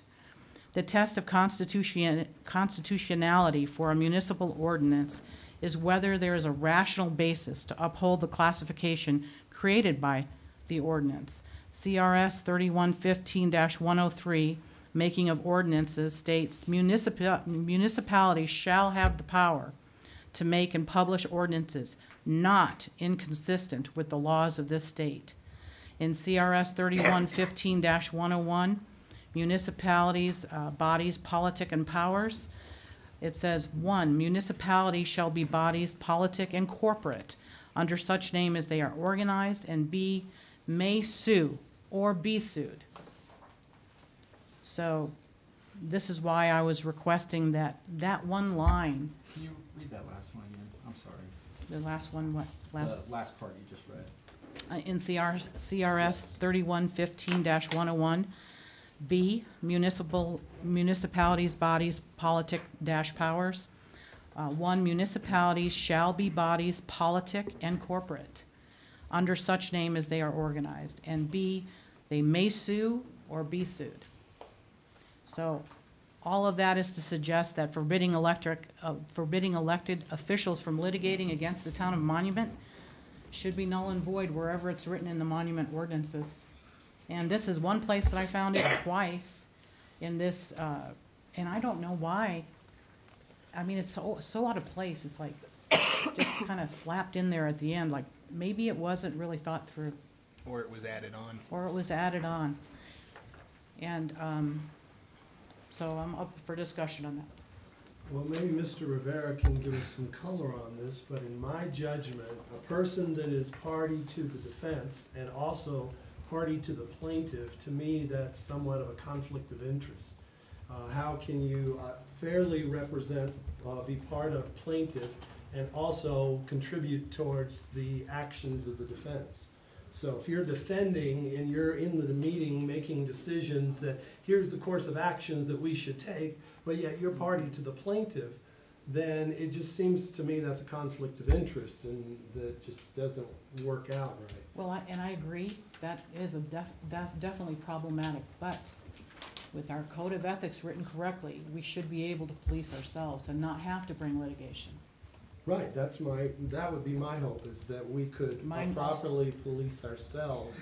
And because we're in a position of authority, instead of having to do a lawsuit and also incur expenses to the city for the cost of that lawsuit, I would rather see a process where we would sit down and say, here's an issue and we need to work it through and we have the authority to make those changes.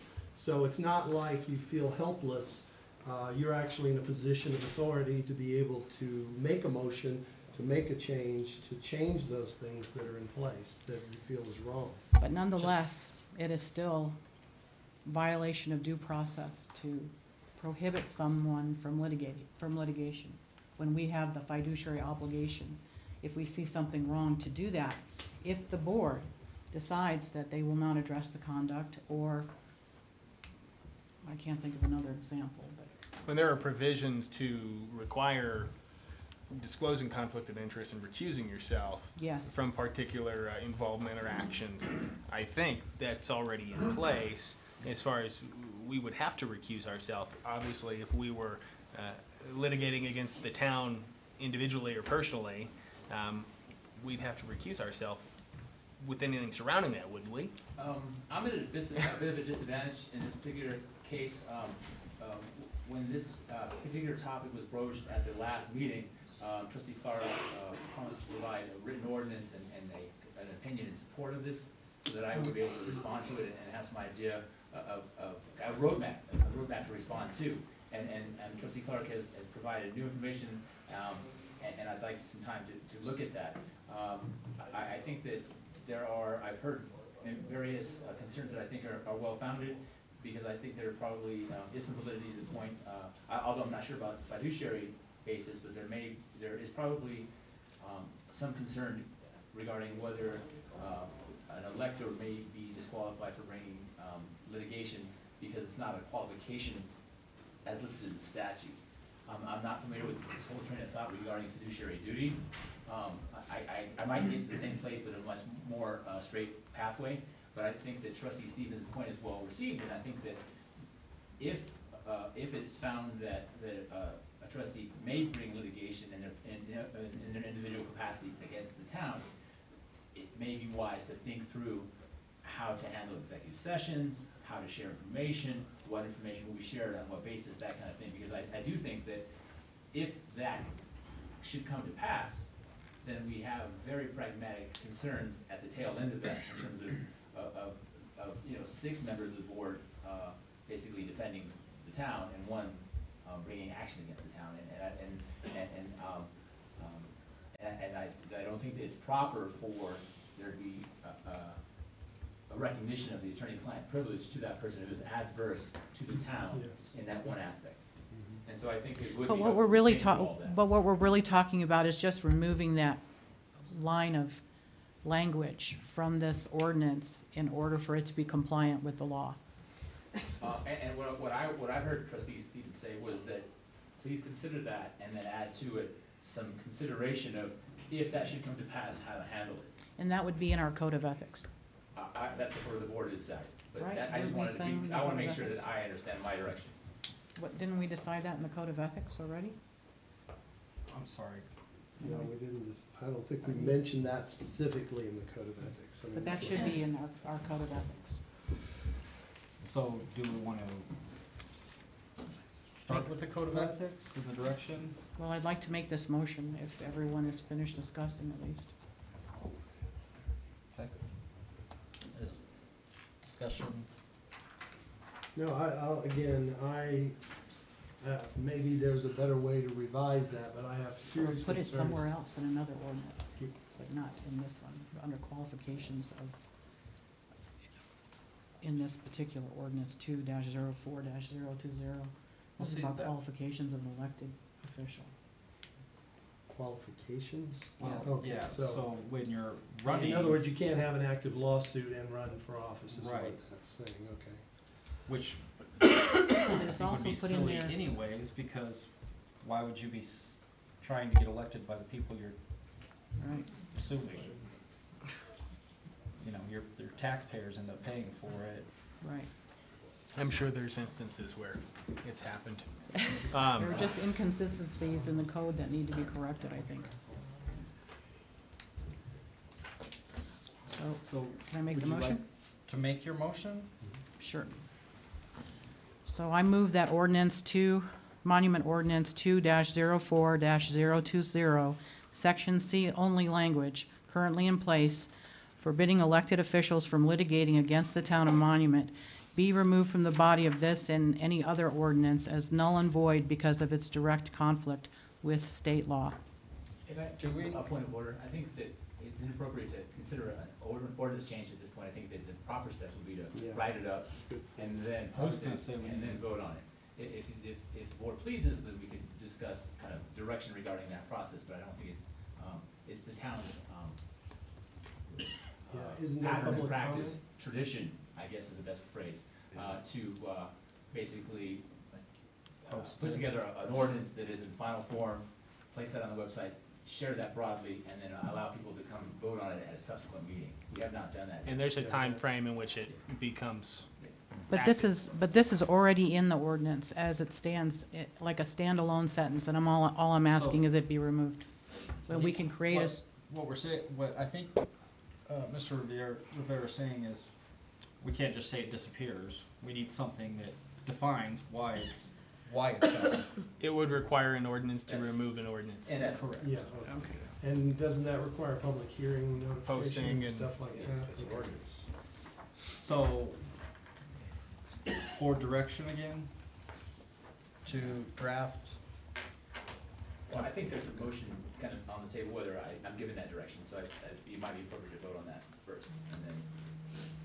So we're voting on a motion To give direction. To give direction. Yes. I want to vote on a motion to give direction. I have a motion and a second. What is that, you're comfortable with the direction? I believe so. It's basically striking that language. That one's a little easier. Yeah. Okay. Do I have a second? Second. I have a motion and a second. Ms. Hogan? Trustee Stevens? No. Trustee Koopman? Yes. Trustee Bornstein? Yes. Trustee Romanello? No. Trustee Clark? Yes. Mayor Pro Tem Elliott? No. Mayor Wilson? Yes.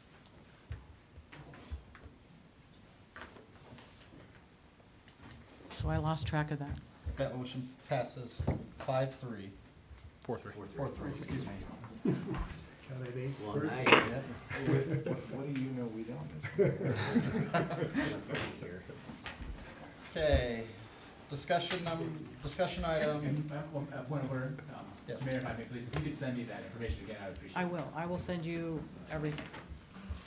Directly or through the town manager? Through the town clerk, that would be most appropriate. Through the town clerk? Yes. Not through the town manager? Oh, I'm so I can confused. CC everybody. CC everyone. Just send, it's best to get, send, as far as ordinance stuff, to go to the town clerk. I would prefer that, so that she can have it available and put in the packet if necessary. And so that I don't have to circle back and make sure it goes back in the packet. Okay. Let me write a note.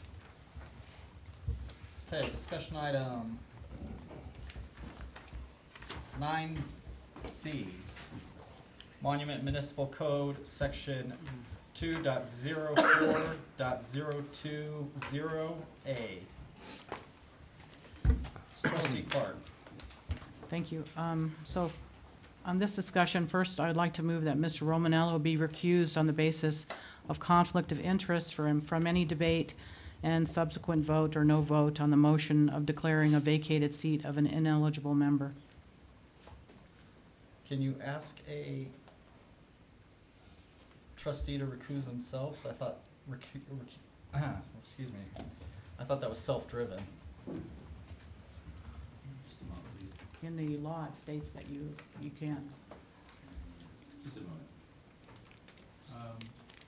I'm taking direction from CRS 2418-109, and basically it's titled statute, Rules of Conduct for Local Government Officials and Employees. And I don't think it speaks to the process, but it defines conflict of interest as basically someone who has some type of economic advantage or benefit. And I don't think that, I'm not sure if that exists here. It definitely does exist, the benefit, and An economic benefit? no, just a benefit. I I thought you thought it said referred to economic benefit. I think a conflict of interest, it kind of speaks to the fact that if someone was gonna ask me if I wanted to vote for myself for president, I would have a conflict of interest with that. You wouldn't vote for yourself? I I wouldn't. think most presidents do. Maybe that was a bad example. But basically, it's a discussion that the rest of the trustees have to make a decision on. So much as that pains me, I would like to ask him, Mr. Romanello, be recused. It's not clear to me what this conflict is. I'm sorry. Did you get yours? Did he share with you? I don't have any paperwork. But it's really not clear to me exactly what the conflict is. I'd appreciate it if you'd state it. Declaring a vacated seat of an ineligible member. And why is Mr. Romanello ineligible? And that's what I'm gonna read, and then we're supposed to discuss and decide. Can a trustee determine that another trustee is ineligible? My understanding, I saw this going shortly before the meeting, so I looked into it, but I didn't have a chance to look into it as much as I'd like to. But my understanding is that a conflict of interest is generally defined as a financial conflict, and that there is a requirement of self-disclosure, generally speaking. And I think that Trustee Elliott's question is well received as to what is the conflict, or what if the trustee, again, this is at the last meeting, Trustee Clark promised to provide an ordinance, a written ordinance, and a legal opinion supporting your position. You didn't do that, and I'm in the uncomfortable position of trying to figure out what you're going to say and respond to it on the fly. And it would be helpful to have. Sure, it's in a difficult position of trying to. I can give you the Monument Town ordinance. Is that what you're asking for? No, what I was referencing is that you had made representations that you were going to provide a final written ordinance, basically as we kind of as they appear in our format, and provide. I don't think I said I was going to write an ordinance of any kind. And you were going to provide legal support so that I could follow your logic, so that I could provide comment. I think you said it was a resolution. Or a resolution, some type of. I could have sworn you said resolution, but anyway, that's what I thought. Resolution, ordinance, some type of document that we could see that was in a final format that we could respond to. I believe it was actually Trustee Stevens' request, that you provide some type of final document that we could review and consider in advance of this meeting, and that document would also be supported by a legal analysis, and you actually offered to provide to provide an opinion, a legal opinion on the matter. And I did offer to provide a legal opinion on the matter, but my attorney has suggested that that would be a serious conflict of interest given the nature of this dispute. So I think I wrote an email to Mayor Wilson, who is the one that asked me if he could see it, and I had agreed to show it to him, but against attorney advisement, I also let him know, what was it, a week ago or more, that I could not provide such a legal opinion because of the conflict it represented. I did write up everything and have produced documents of proof, and I do have the ordinance here as I asked to be put up here for discussion. I don't know. I guess I wasn't at the last meeting, unfortunately, but I really feel that this is smoke and mirrors, and in my line of work, we speak very clearly, what's the problem, what's the issue, what do we need to do about it? And I'm about ready to discuss that, but first. I don't know if there's even a problem, to be honest. Well, I So believe do you want to go ahead Well, we need and to discuss it? Yeah, we need to discuss it. Okay. So do you want to do the motion, or do you want to? Well, I'm asking if Mr. Romanello will recuse himself from the discussion. At this point, he has nothing to recuse himself from. Absolutely not. No. And we have a Okay. no. Okay. So, Mr. Romanello has moved from Monument into Colorado Springs, where his permanent residence remains as evidenced by many proofs, of which some are provided below for your review. Several months ago, prior to the election process, he is not a resident of the town of Monument and is therefore disqualified and ineligible to be a trustee by municipal, excuse me, I'm getting tired too.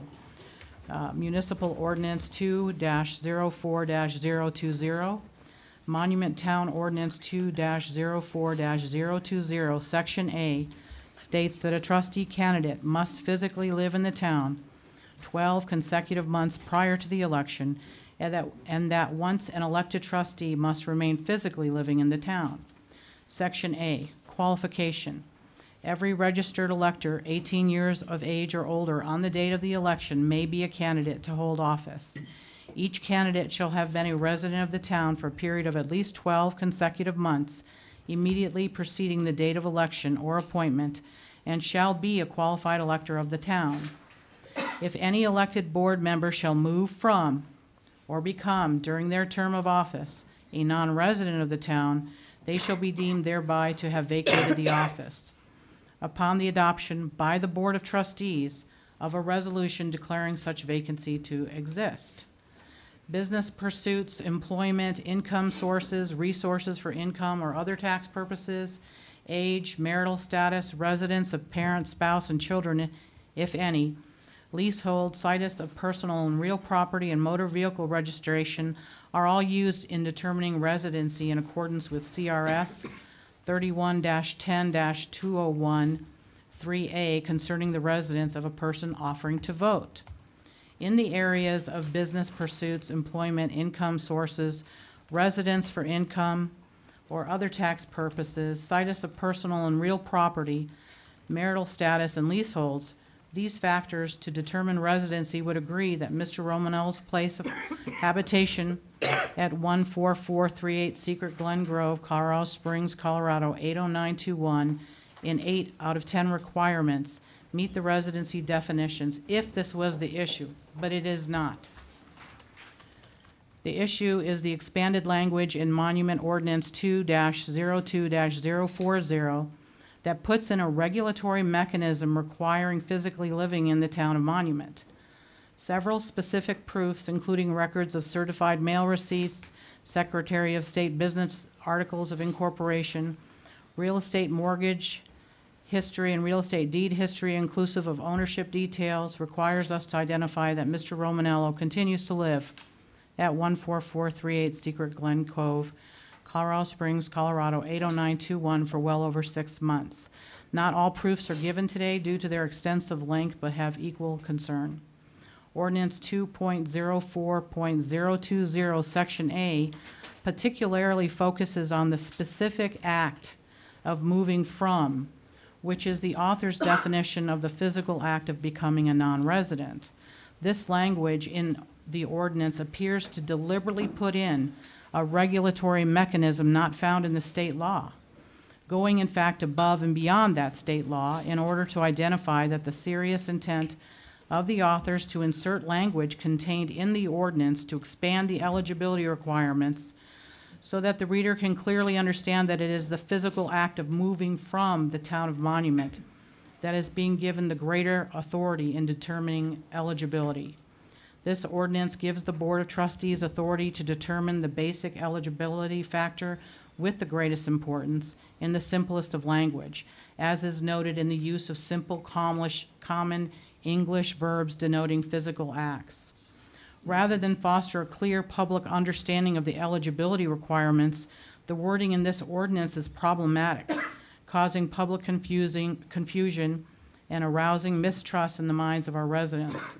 While nothing can be done to prevent the natural result of noncompliance with the ordinance in this specific instance, the ordinance itself should be considered for amendment to comply with the state law definition of residency if the actual intent of this board is to allow candidates from outside of the town of Monument to contend for seats on the Monument Board in the future.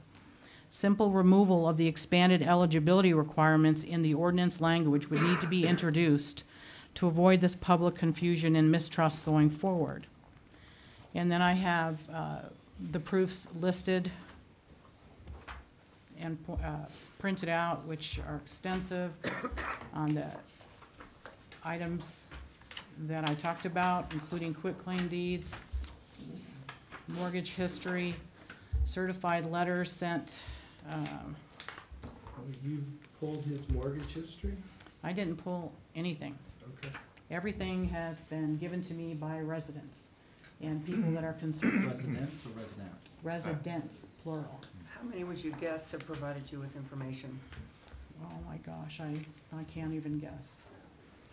And there are pictures of the registered letters, trash, car registration, and,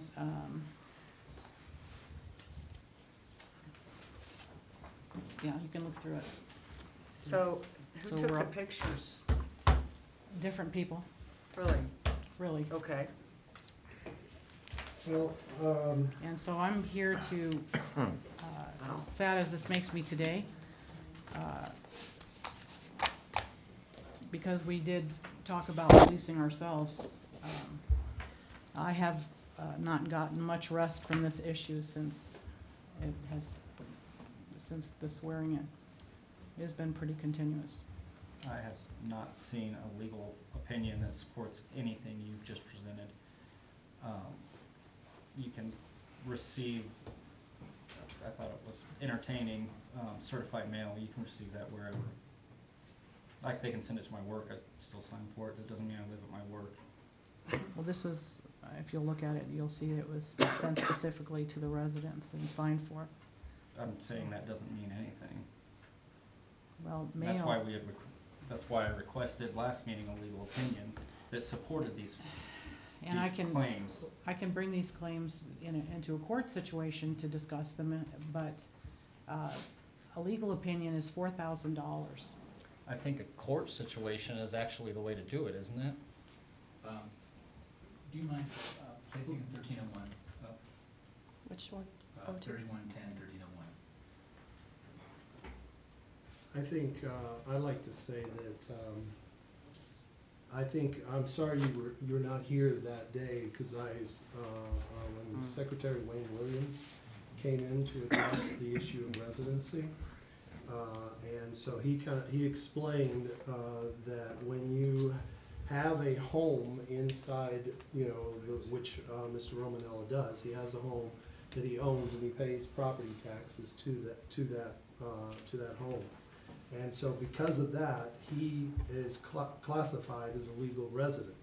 I did bring that forward to my attorney, and he states that that would be a very prejudicial statement, considering that only homeowners then would be open to run for office. Well, no, it could be an apartment, if he had an apartment somewhere.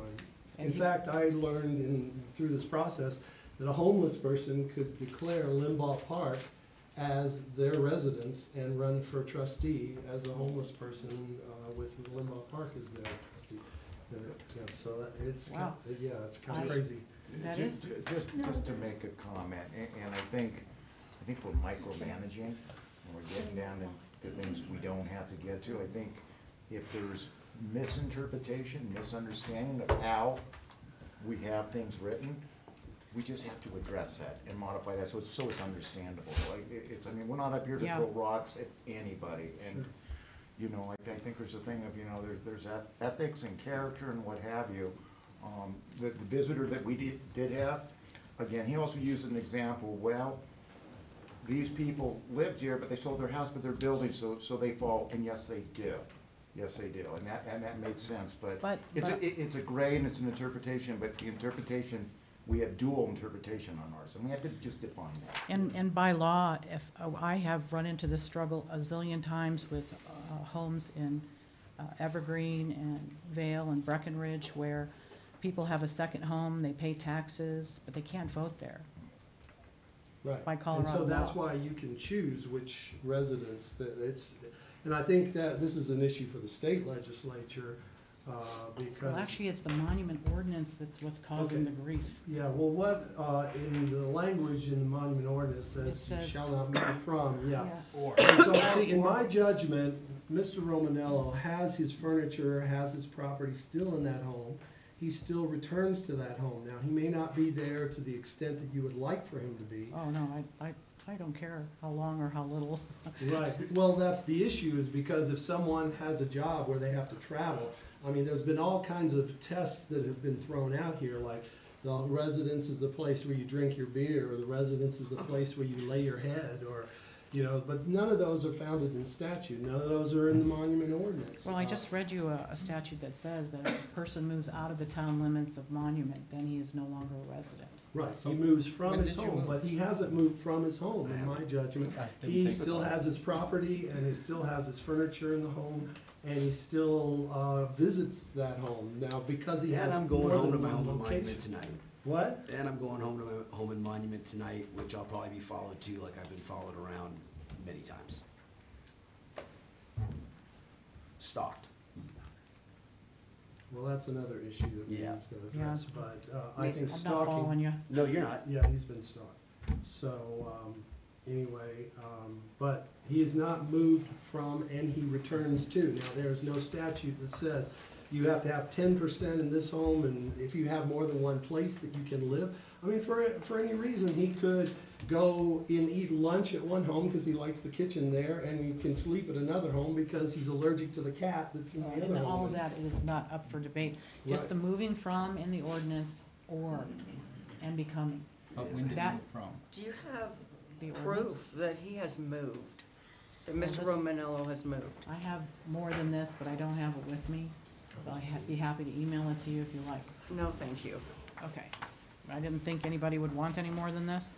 But my point is that if the ordinance is causing confusion, then we need to remediate the ordinance so it doesn't avoid confusion and so that it will comply more accurately with the state law, which I believe the town clerk sent me the minutes, and that was the intent, was for that particular board back in 2013 to make the ordinance conform with the state law or be more in line with it. Isn't that what you said, Ms. Hogan? That's what was included in the board memo that went in the Yep. board packet, yes. Yep, that's what, And that's that what went I to the was entirety told, of the so board. we can't have it either or situation here. We either have to amend this or live with it. Well, in my judgment, when someone moves from, they take their stuff out of the house and then they're out of the house. That might be yours, but Okay. for me, I just leave it all, even the furniture sometimes, and get another one. So, So it's, so do you have a motion? Actually, may I interject? I think that there's kind of two items at issue, and I think it would be helpful to disengage them. The first one is kind of a motion, or as I hear it, a motion to remove or basically establish as a finding of fact or something along those lines that Trustee Romanello is no longer a resident of Monument, and that's not something that is appropriate for the town to do. What I've asked the town clerk to do is put up on the overhead CRS 3110-1301. And this series of statutes set forth basically how that type of challenge is made. And essentially how that type of challenge is made is set forth in 1A, which basically states as follows. The election of any person declared duly elected to any municipal office may be contested by any registered elector of such municipality. That would mean that there would be someone from the town would file an action under 1301. And 1301, 1302, 1303, 1304 basically walk through the process of how that's done. And what it does is it basically requires the registered elector who has this claim to file some type of action in state court, which would be in El Paso County at this point. And then that issue would then go to essentially a judge, who would then make a finding of fact as to residency. So And would that happen in Monument? that would be, no, per the statute, it would be, the statutes account for this, and it basically is a state court judge that makes this call as to whether someone's a resident or not. So that would be El Paso County? Yes. At which point, if they establish residency or non-residency, that would be where we would have our obligation that we have to declare a vacancy or not, correct? I think The judge would do that. I think but- probably the judge would do it for us. Right, but I'm saying, but with that, we would have to then, by resolution, according to our requirements, verify that vacancy and then do whatever we need to do as far as filling that seat? You know, I haven't gotten that far with the analysis. I just know that it's not our call. Absolutely. Okay. Okay. Well, thank you for the discussion. So, is there a second portion to that? I think there is a kind of and I'm just hearing it, and I'm looking for direction, is that there's some discussion of whether the code needs to be cleaned up. And I think that those are two separate issues that I think that are being kind of mixed together in a way that's not helpful. Yeah, and I think that we need to address that issue going forward in the future, because this is a very big issue to a lot of people, and I just want to put it to bed. So if we can add that to the, let's remove that, move from or, I mean, I don't know why, I asked before, why was it added? But it does seem to be, I mean, when I look at the state law, it says 22 days. We made it a long time more, and we put in that physical regulatory mechanism, and I don't see that it really does align with the state law. So changing this amendment would be the natural recourse to completely eradicate this confusion, because when people read it, that's what they think. Oh, move from, and you know, I'm seeing him over at this other house. Okay, he moved from. I mean, that's what they think. And we're talking about just common people reading common English language are having this problem. Mistrust of the board is resulting, and I hate to see that happen. So go ahead. I think there's something missing here. We're talking about this is what people think. This is what they think when they read this. Well, who reads this? I'll be honest with you. if there When was. it became an issue, everybody seems to have read it. Well, where is everybody? Oh, If this is a big deal, we do not have people sitting here that are saying that this is a big deal because they think that Mr. Romanello is not a resident. Nobody thinks it's worth giving up their time. They're asking me to say it, so here I am saying it. So we're missing something here because we've got other people's judgment of whether Mr. Romanello is a resident. I don't believe that other people should be judging or stalking Mr. Romanello to determine if he's a resident or not. And I have no control over these people. I believe that Mr. Romanello has documentation, can speak for himself. Yes. And we have the expert opinion, legal opinion of our attorney. And I asked for him to speak for himself so I wouldn't have to do this, and that didn't happen, that he responded. And the attorney said not to respond, so I don't know why. Were you at that one? Were you at that meeting? Do we I need just to- missed the last are we, Is there a direction that you want to move forward with this? No, I just wanted to have the discussion. Okay. So there's no motion. While you're looking at the different ordinances, Not yet. I'm gonna talk to my attorney. I'd like to see if there's something in contradiction with each other as far as the state versus what our local is. So as far as a legal review of what we currently have, and if that violates what's stated or required in the state statutes. Does that make sense? Yes. Trustee Clark has outlined conflict between local and state. I would like to verify if that, from a legal perspective, is there. And are you referring to just A? Well, he's already looking at, Section A, yeah. Section A. Section A is what we're talking about now. Right. So it says. He's already got direction on C, I think, so. Right, I'm just clarifying that Yeah. Shall move Not from or asking. becoming during. the Honestly, term we of need to office. review the entire code. I mean, that's what we need to review, but that's not what we're going to task you to do at this point, so. And people I don't typically read until after they have a problem. Which is a completely separate topic from actually Yeah. talking about Mr. Romanello, who is sitting right here. Thank you. I was gonna ask for that direction. So I understand that basically it's a revision of the code that wouldn't have any applicability to Mr. Romanello. Is that direction? That's my, go ahead. Well, You're in the lead. I think, first of all, while I have great respect for Trustee Clark's attorney, I've also learned through experience that the most expensive attorney or expensive consultant's not necessarily the one who has all the answers. I personally, that's why I went to Secretary Williams, who deals with election law on a daily basis when he was in office. And prior to that, he was El Paso County Clerk. And he made it very clear that in his mind, there was no issue there. So that's my attorney I got free advice, so, call it for what it's worth.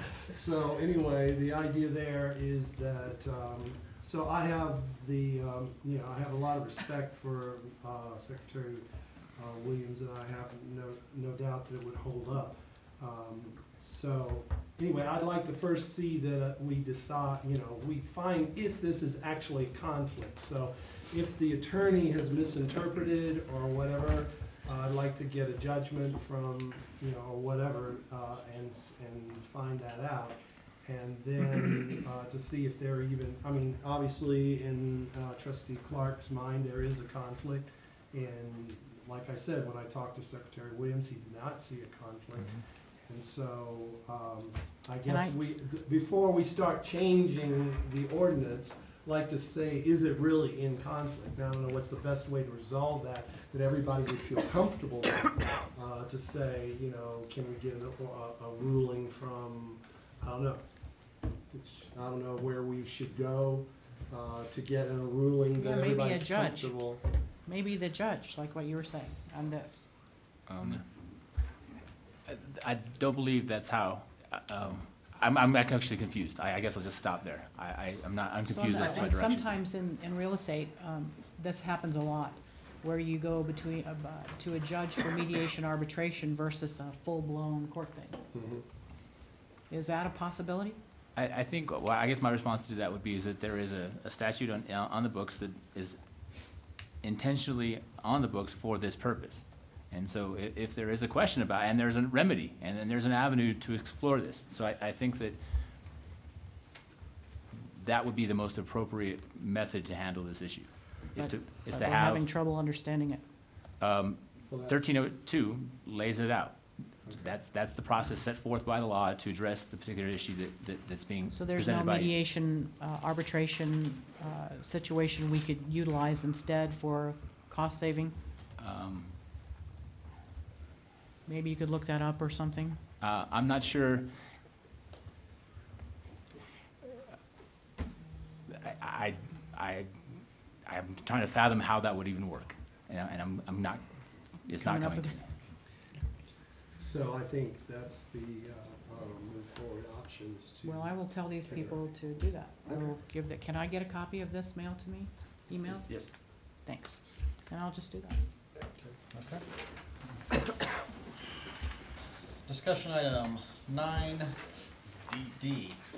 Trustee Koopman. And I'll make it brief and really without going into detail other than to remind the board as well as the public that official statements on behalf of the town or this board are to be given by the town attorney at the direction of this board. So any other statements being made to media, whatever, should be considered and represented that of an individual, not speaking in an official capacity on behalf of this board or the town as an entity. So just to remind the board that that's our current policy. And I would ask, as the town attorney, to ask you to reconsider that. I would appreciate, for a variety of reasons, not to speak to the media. The predominant reason is that as your attorney, I should not be a witness. And speaking to the media may make me a witness. So I would encourage the board to revise that and make the man to my left here the spokesperson. And The original resolution. we didn't have an interim town manager at the time, so I think that would be appropriate. Yeah, that is appropriate. I agree. Subordinate You saw my Absolutely. So, Yes.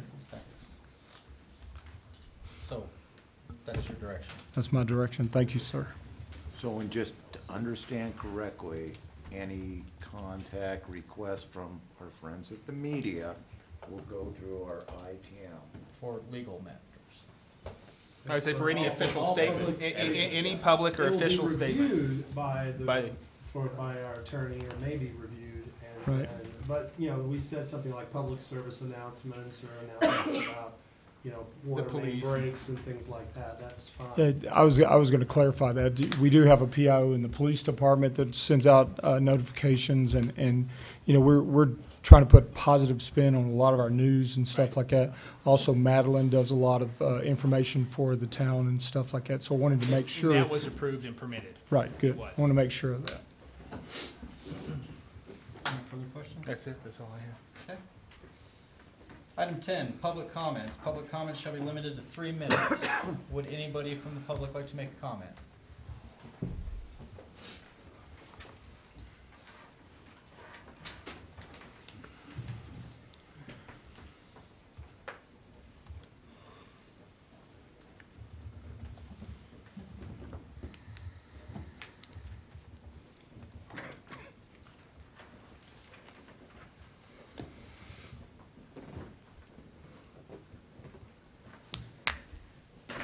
Good evening, trustees. Wanted to share some information with you about Tri-Lakes Care's relationship with the town of Monument, and whatever voice I still have left. Excuse me.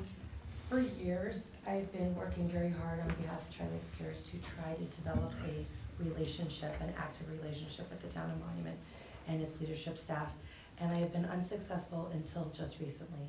So I just wanted to share a little bit of information about that. We have worked with the town of Monument to participate with Tri-Lakes Cares in a volunteer capacity and involving the senior leadership team, having a meeting over at our building in our conference room, and then after that meeting, then coming into our food pantry to help with different volunteer activities so that they have a better understanding of the pantry operations and the programs and services that we offer for the org to the community. So that just recently happened. We have client appreciation that happens once a quarter, where we have different businesses that help to sponsor, and either offset costs or provide manpower to have a interaction, celebration, gathering, call it what have you, social hour with the clients that we serve. And so town leadership has brought several employees from the town over to our organization just recently to man and serve food and engage with and respond to the clients that we serve. So that just happened recently, which was a great opportunity for the town members to engage with the clients that we serve. We also used, we always feed the clients that come through, and we used a local town and monument business to provide that catering. And we also gave away a gift card to another local town of monument business as part of a contest and an entry that was going on. We've also worked with your town of monument to use old cell phones that the town is no longer using, town employees, that have been wiped and cleaned and then been able to be provided for clients that we serve. Nowadays, you can't basically do anything without having a phone. Some of our clients can't afford to have additional expenses like internet or a computer or a laptop, and phones now serve all those purposes. So you could easily even apply for a job on a phone instead of having to now go to places and do it in the application form. So we have successfully gotten several of the old phones from the town of monument employees into the hands of clients who previously either did not have a reliable source of communication or a phone, or did not have one that would be able to connect to the internet, and now it provides them that information. So I just wanted to share that information with you and say thank you to the leadership for engaging with the Tri-Lakes Cares. Thank you, Ms. Chapman. Any other public comments? Terry Hayes with the Tri-Lakes Chamber of Commerce.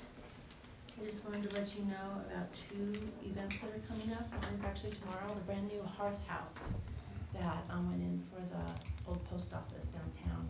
They've been open for a few weeks now, but they're having their ribbon cutting tomorrow at 4:45.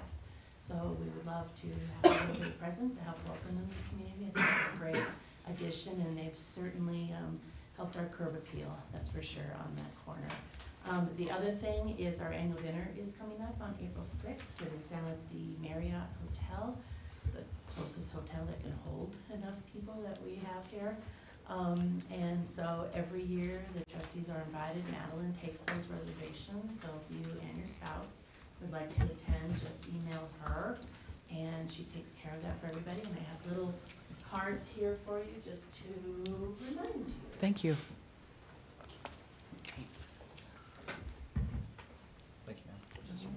Thank you. Thank you.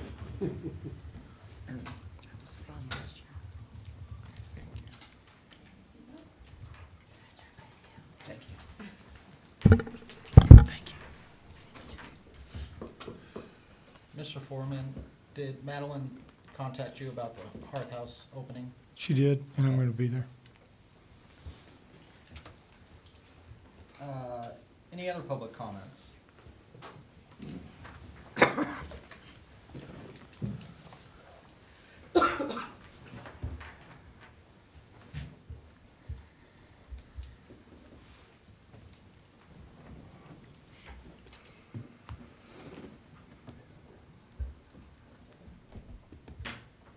And how, once again, you've listened to testimony as to why Mr. Romanello should not sit on the board.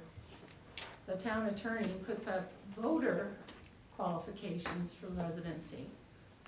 The monument ordinance specifically talks about the qualifications for a trustee, not a voter, for a trustee. In clear language, it says, once you are elected, if you move from the town, you are no longer eligible. It also states you must live in the town 12 consecutive months prior to the election. Ask Mr. Romanello where he lived 12 months prior to the election. Ask Mr. Romanello where he spent the last several months. It's been in Colorado Springs. It is not a voter registration question. It is the Town of Monument ordinance, which has been ordained by a board of trustees from Monument to be the rule of law.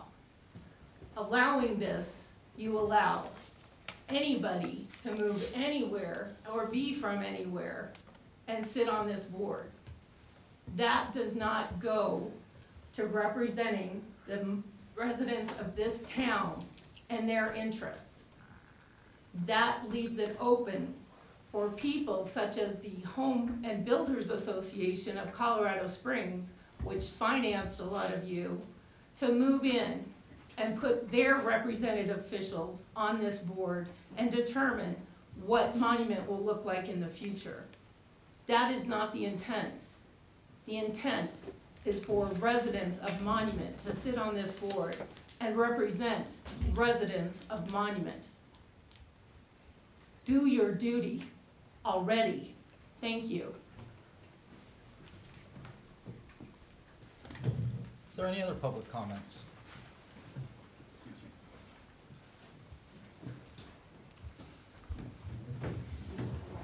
Can we drop Mr. Howe down to 2 minutes? Is that a possibility? I'll speak quickly for those who can still hear me. John Howe, not related to Ann Howe. It has been mentioned by a couple of board members that people were not here for or against Mr. Romanello. We just heard Ann Howe, who is obviously very much against. I stumped for Mr. Romanello. I am pleased to say that he got elected, and I believed when he said he was living here that he did. He said tonight that he's going home there tonight. I presume he lives there. It's not for me to follow him around. And we have officers in the room, and if people have been following him around, I think that is illegal, and the police department should be checking into it. Secondly, I would like to comment on, and that was something that was on the agenda, but I commented because I didn't know what it meant on 9C. And the other thing is, I was here a few weeks back, and I commented about the interim town manager, and it's getting close to the time, and I think everybody kind of knows where he is dwelling at the moment. And if he does move out of that residence, my dog will probably go with him because he loves him so much. But anyway, I do hope His cat hates me. The cat ignores it. So anyway, I would hope that you can come to a conclusion this evening. His time as interim is about up, and he should be the permanent town manager. That's all I have to say. Can I use his remaining minute to talk about his cat? Is he good or bad? You've never seen the cat. Nobody ever sees him. I've seen the cat. You saw him running. Thank you for your time. Thank you. Any other public comments? Thanks, John. Yes, sir.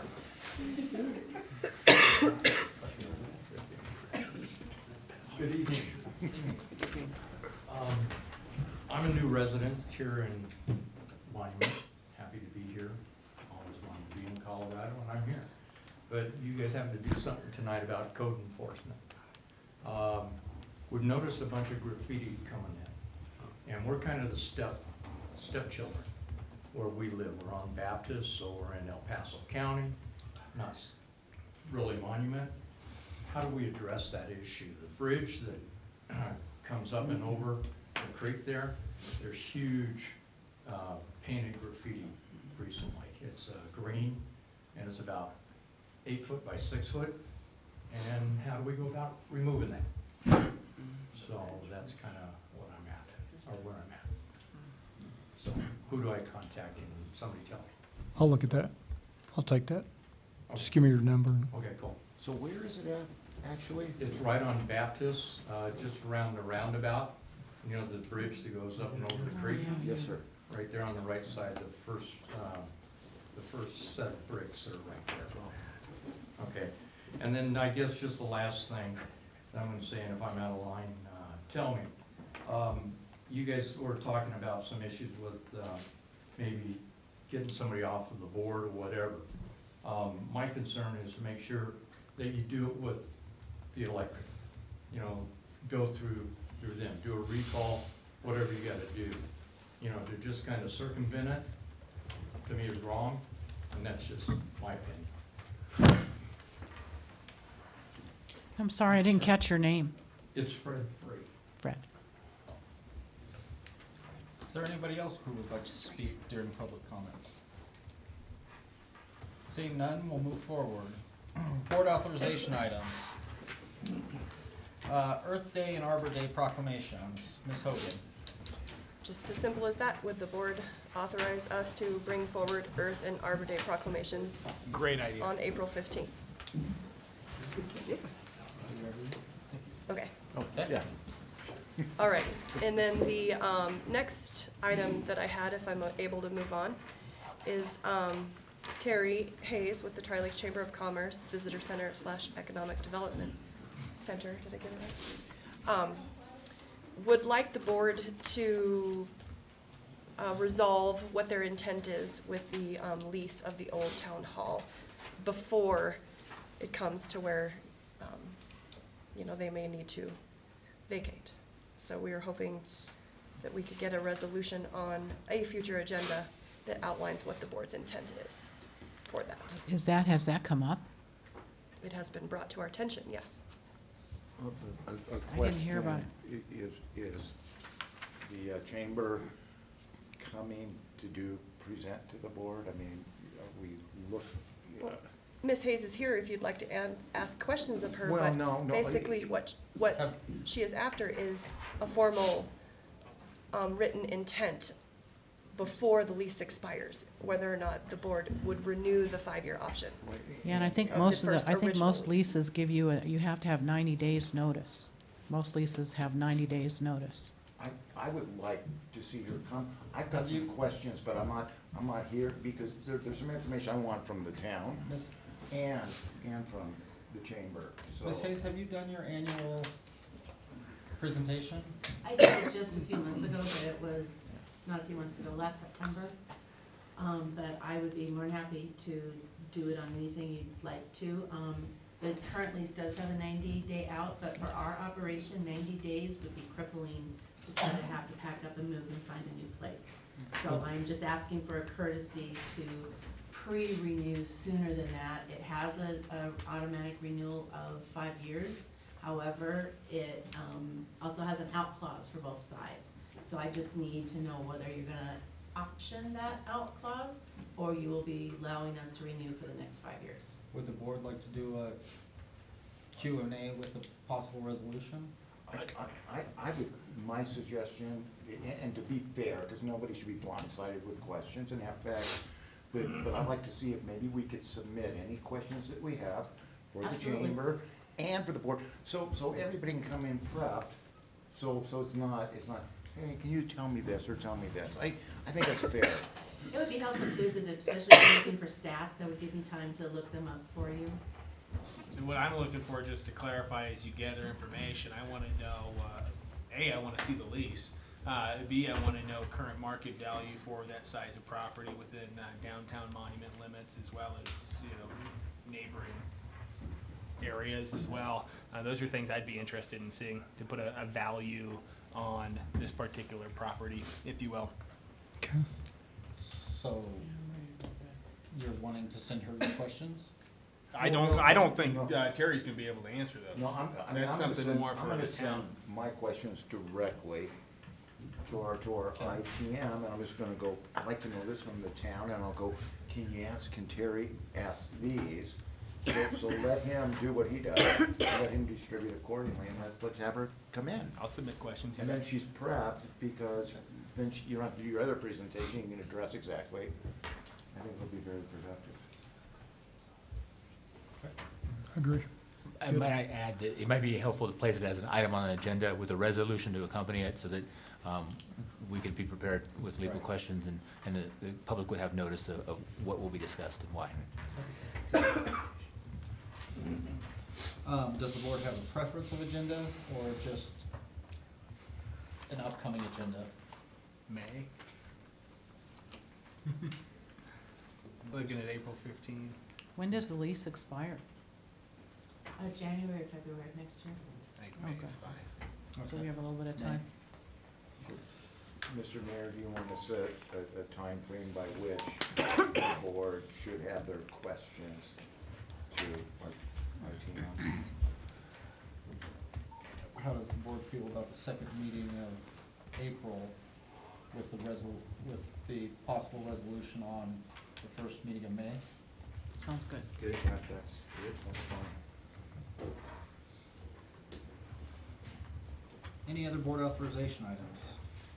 It could be an authorization item, it could be part of comment as well, but I just wanted to share that I had the pleasure of meeting with one of our local school board members, Mr. Clausen, and very educational. I wanted to get some education as far as what we do here and how it impacts the school district there, and really kind of identify if there's any need or opportunity for collaboration between our two boards, understanding that there was a time when our boards interacted with their boards and it was a much more cohesive, kind of collaborative community that we lived in. It was just very educational, and I would very much like to encourage this board to somehow reach out and collaborate with the school board members, whether it be in a workshop, a brainstorming session, or just a general information type of session. I think it'd be hugely beneficial. And I know we've said that with past, other districts as well, as far as Triview would be another good one, but again, it doesn't necessarily have to be authorization, other than, do we want to brainstorm on what that might look like, or if there's any interest from the rest of the board, I'm happy to continue my endeavors solo if no one else is interested. Okay. Any other board members on that? Where are you currently, Mr. Foreman, with getting in the, have you met with the superintendent? Yes, I met several times with the superintendent, met with the assistant superintendent, and they have the same feeling that you do. They would love to have a joint meeting. And so I think that would probably be something that would be beneficial to our community, to have a joint meeting between the school board and the town board. And so we could definitely make that happen. So is the board's direction for Mr. Foreman to work on that? And again, I'm looking, I don't know what I'm looking for other than to Right. bring up the topic, Right. to say we really should be finding a way to collaborate with our community partners a little bit more than we have in the past. Right, and I think their direction was they kind of wanted to go through the process of hiring a new superintendent. And so once they got that done, So maybe after that? right, exactly. Yeah, we could Is that definitely. appropriate? Mr. Mayor, just to add to what Trustee Koopman, and understanding again that developers give X amount per home to the school district and what have you, and doing very, very minor research, it varies across the state. There's no ifs, ands. It'd be very interesting because again, I never knew who determined where that number comes from. It's my understanding that comes from groups like us. I think it would be very good to be looking at an assessment of where we are compared to other communities based on the values of our area to make sure that our developers are paying their fair share relative to the schools. Because obviously the schools, their back is against the wall. But this is some information that maybe, we can get a basis. We can do a search on that. And I'm only saying because of the report that the ITM did for us, I was looking at some numbers, and if you compare us to other communities, we were at the top as far as income generated and what have you, and it dropped substantially. So I'm just wondering, and I don't know this, but, we could be very low on what we're requiring these developers to do. And that's And something that was shared. I don't know this, I don't know the answer, but I don't think this has ever been looked at. I'd like to know where the baseline came from, but I got a funny feeling that it might be an eye-opener for us, because it's again, we want the developments and they need to take ownership, but if they're giving hypothetically $1,500 and that should be $2,500, well, that's our responsibility to fix it. So again, We can definitely find that if out. the board's in agreement, I think there's a lot of data. I don't think it's gonna be difficult. I don't think that's not by the board, is it? It's my understanding that we can control or determine, I guess, the fees that developers pay to the school district. That would be my understanding. If you look at the cost that developers pay for a home being built in the county, is about $500 lower that the school district gets if the home is being built within town limits. So definitely something worth getting education on and I figuring think out. it's information, I think it's learning for all of us to make sure that we're in Can we sync. include that in a joint meeting? Because I think it would be good for the school board to understand that also. But I think it'd be great for our ITM to have those baselines of going, look, Right. this is where it came from. I don't know if these numbers are 20 years old. I'll get with the school district, because I think Larry just told me that they do a study on that. And so we'll look at that. Yeah. So I just think it's something good, taking ownership and partnering with the school district per trustee. Good. Okay. Thank you. Any other board authorizations? Seeing none, town manager report. Mr. Foreman, do you have anything to add to your town manager report? I don't tonight. I think we've gone over everything that I had on my list. Any questions about the town manager's report this month or this week? I've just got a question of the board. I don't know if it falls in here, it should have gone under comments. And again, I'm very grateful to the report we received last time on as far as employees, things that need and costs of that. I think the mayor pro tem, Ms. Elliott, can agree. She's been around for some time on the board. And when we've seen financials like this before, there's been positions, but we don't put names. We don't put names of public works, we don't put names of directors, we don't put names of PD. And I would request of the board that we pull that. Let's just put those, blank those out, and then repost them. Just as a position. And moving forward, we don't do that, but I think we need to do this now. I'm sure people aren't looking at it, and you can figure it out, but again, I'd like to see that done within the next 24 hours if the board supports that. It's not a major project. Sorry, can you clarify? I So- thought you were talking about our. You're talking about the report that was given by. I'm talking, we got this. Right. And it goes through the various departments, and it goes through the salaries and things of that, and that's okay. But I don't think we need to see anybody's names, whether it be directors, management, whether it be people. I think every name needs to be taken off of that for 500 reasons. Right. And just keep their title? Just keep the title? This is a decision the board can make it simple, and moving forward, we know that we won't do that. Right. We talked about that today, and we can definitely take it down tonight, and we can regenerate the reports without the names on there. Yeah. Be easy to do. Absolutely. Be simple. Thanks, you guys. Thank But we'll you. still keep the titles on, right? Yeah. Yeah, yeah, Still keep it's, the time. you know. Good. Okay, moving forward, Board of Trustees comments. I do. I haven't addressed this, and because I didn't want to give credence to something that didn't have any merit, but I could see this is very politically fueled. I live at the Village Center Estates in Monument. That's where I'm going to be going to bed tonight with my family. That's where my driver's license is. That's where I'm registered to vote. That's where my family is. That's where if I got pulled over and a policeman came and looked at my license, my registration, and my insurance, my address is. I have a rental property in Colorado Springs, which is vacant. If anybody here had a vacation home or a rental property, and you have the schedule that allow you to, and you want to go spend 2 weeks there, and you want to paint the walls, you want to blow up a bowl of soup in the microwave, or whatever you want to do, God bless you, go do it. It's your prerogative, it's your right. But I live here in Monument, my house is in Monument. I've been stalked by Ann Howe. She's followed me from these meetings to my home, to my rental property, and I saw her take pictures of my car at my place of business. She's taken pictures of me at my rental property while I was doing work on it in the garage, and I don't know if those pictures got to you or not, or how. But this is very politically motivated, and I'm done dealing with this. This is the first and only time I'm going to address this. I'm not giving this any more time. I'm sorry that you citizens have had to waste the time in this. Mr. Foreman has been to my home in Monument. Okay? Now, no, this is board, I'm not having a dialogue. This is board comment, right? Okay. So,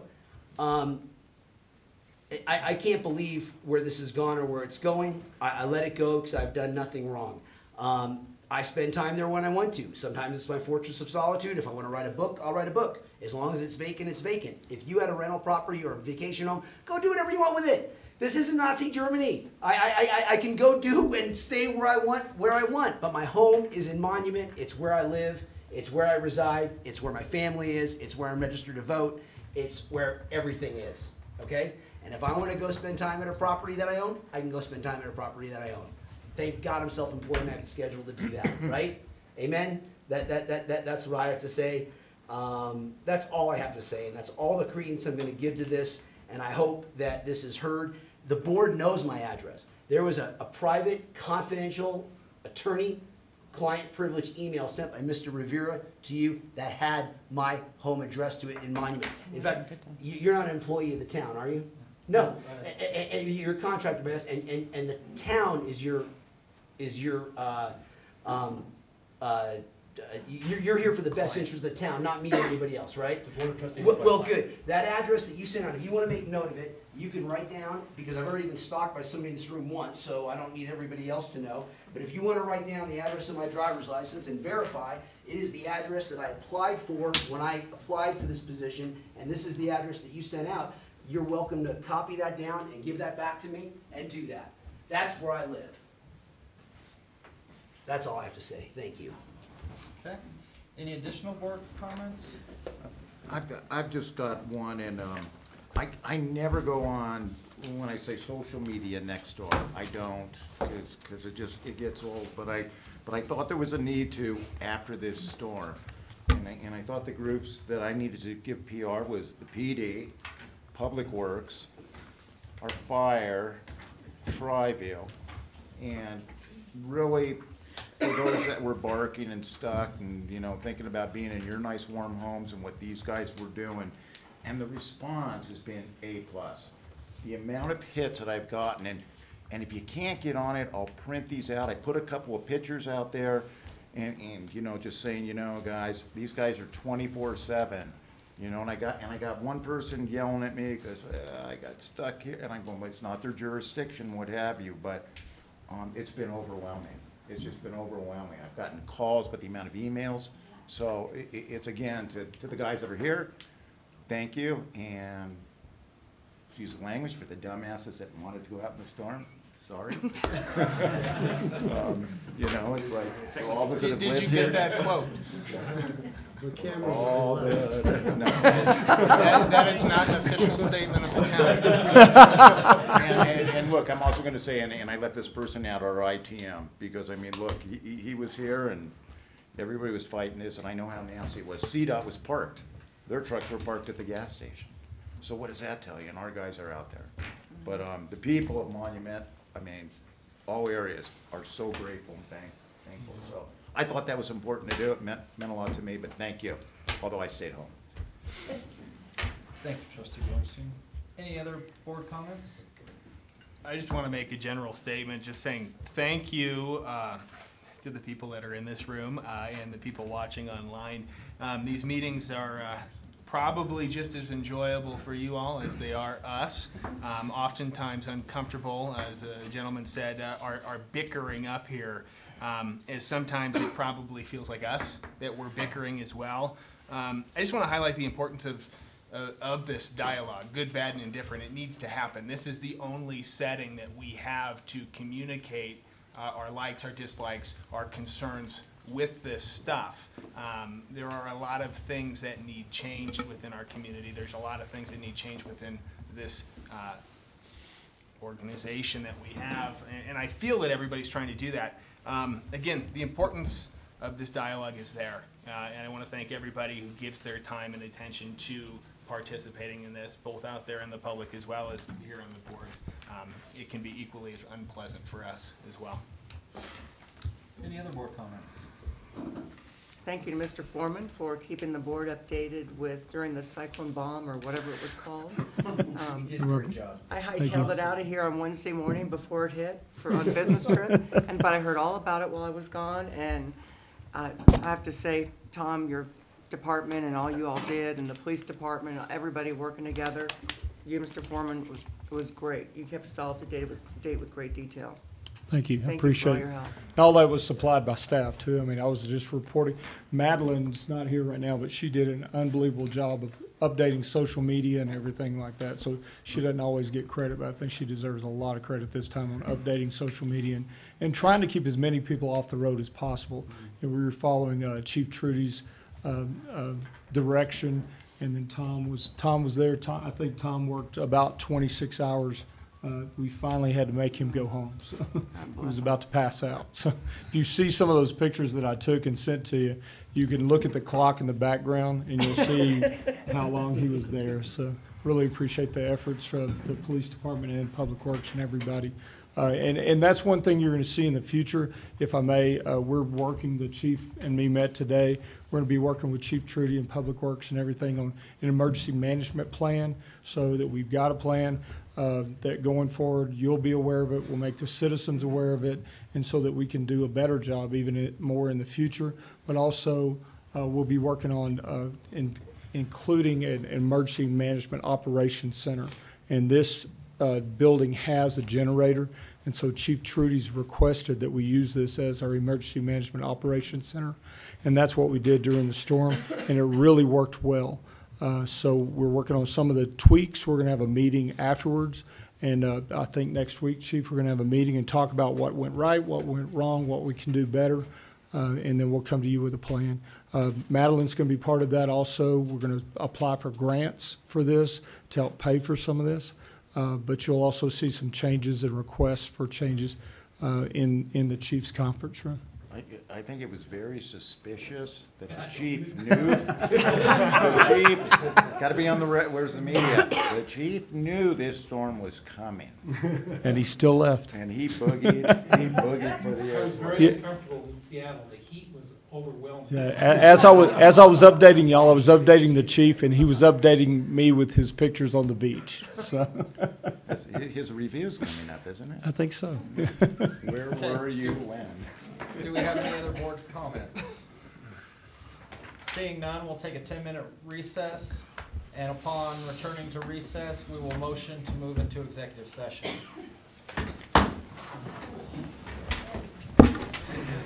I'm ready to go back.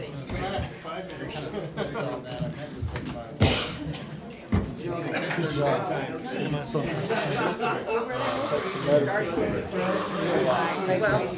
takes some medicine. Because they just did that, I have to sit around for 10 minutes to do the roll call for the motion. You see what I'm saying? And then I have to like scramble and try to get out. But that's okay. I'm so sorry I wasn't there. I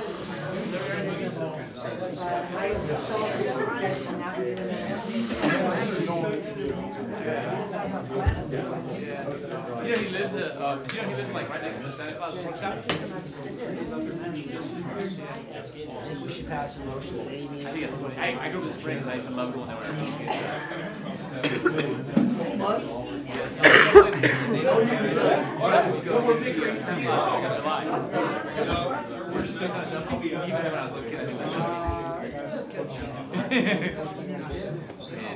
It was on the consent agenda.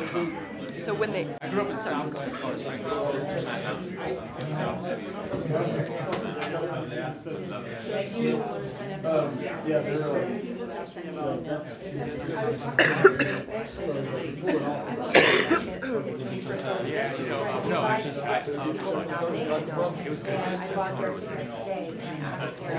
well, and now.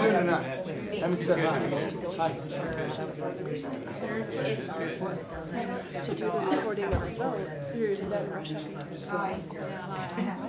Because you know what? Thank you. Thank you. But it depends on what your motion says. Good night. It's I'll be here. I get it. Thank you.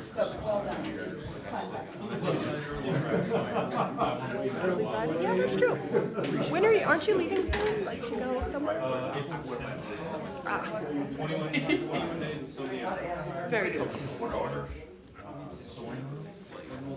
Not that you're counting it down.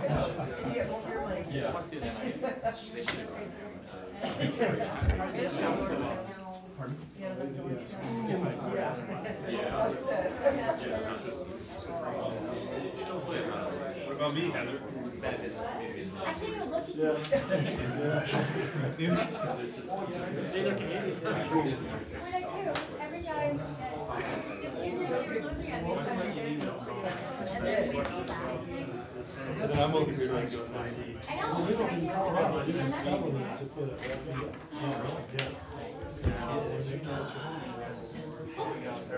we work with what we're getting.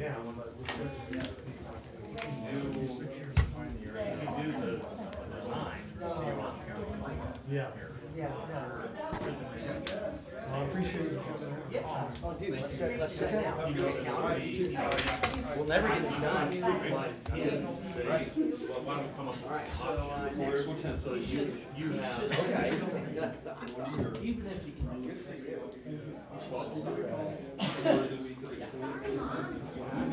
Yeah, Monday or Monday's bad. You wanna do Arlene's Beans, or you wanna hit something like over in Northgate, like where Grass Tap and Burger Brothers offices? We're hoping to carry that forward to be able to help you through the bid process. They do. You like noon, or you like 11:45? Done? See how easy that was? Screw emails and everything, it takes forever. I love this one. And there's men and food. The other point was Done. whether it's a detailed design front or it's got the other terminologies in my emails. Well, I was gonna do it when everything was going on, but I figured I'd wait for board comment. But I wish I would have earlier when the media and everybody was here, but oh well. It is what it is. Right. But from his perspective, from Tom's perspective, having done many of these, depending on the client, it's kind of a bid spec. You're going out for a D1C 15K. There's a design that is the bid spec. Yes. Goodness. Forms those standards, force an actual all of the Sure. all the cross. Absolutely. All of that, then A lot more. a more design. You gonna make it? Yeah. It's sounding pretty good. I have one of those. They're like weird water beds, but they're solid. Also, like they don't have the it's really nice.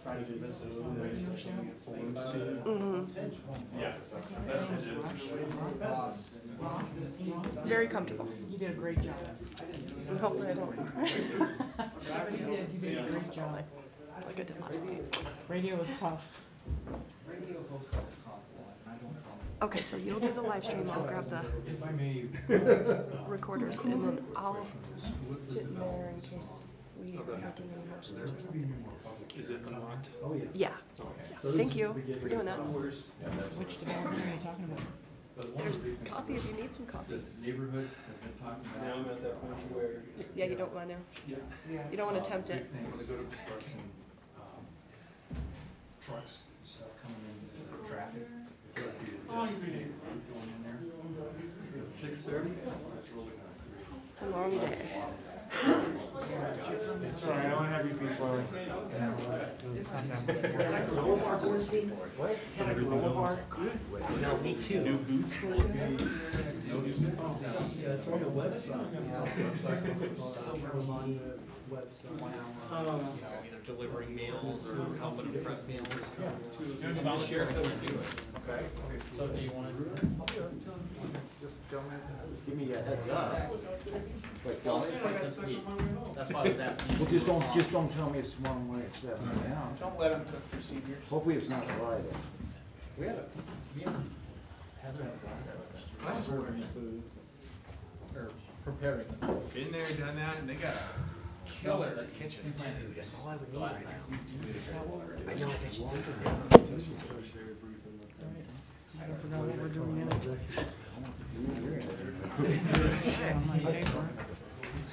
There are two issues, aren't there? Yes, there are two She's issues. in California, right? Well, man, we should count how many nights you go to California. Maybe we kick you off the board. You should be a California councilman. You know, they went. It's all live now. We'll wait for Mr.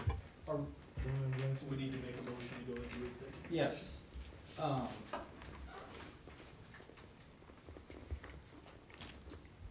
Okay, I move to go into an executive session on two matters. First matter, for discussion of a personnel matter related to the interim town manager under section 24.6.402 4B and F.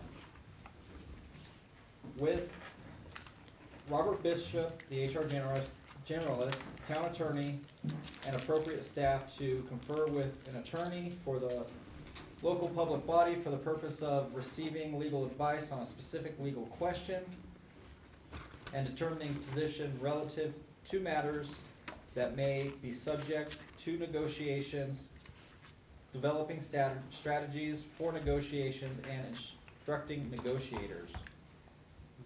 Mike Foreman, the interim town manager, has not requested an open meeting on this topic pursuant as his right under 24.06.402 for F and 1. The second matter, for discussion of the town's response to El Paso County investigations to receive specific legal advice under 24-6-402 4B. I further move that when we return to open meeting at the close of the executive session for the purpose of taking any formal action deemed necessary. Do I have a second? I second. I have a motion and a second. Ms. Hogan? Mayor Pro Tem Elliott? Yes. Trustee Clark? Yes. Mayor Wilson? Yes. Trustee Romanello? Yes. Trustee Koopman? Yes. Trustee Bornstein? Yes. Trustee Stevens? Yes. That motion passes 7-0.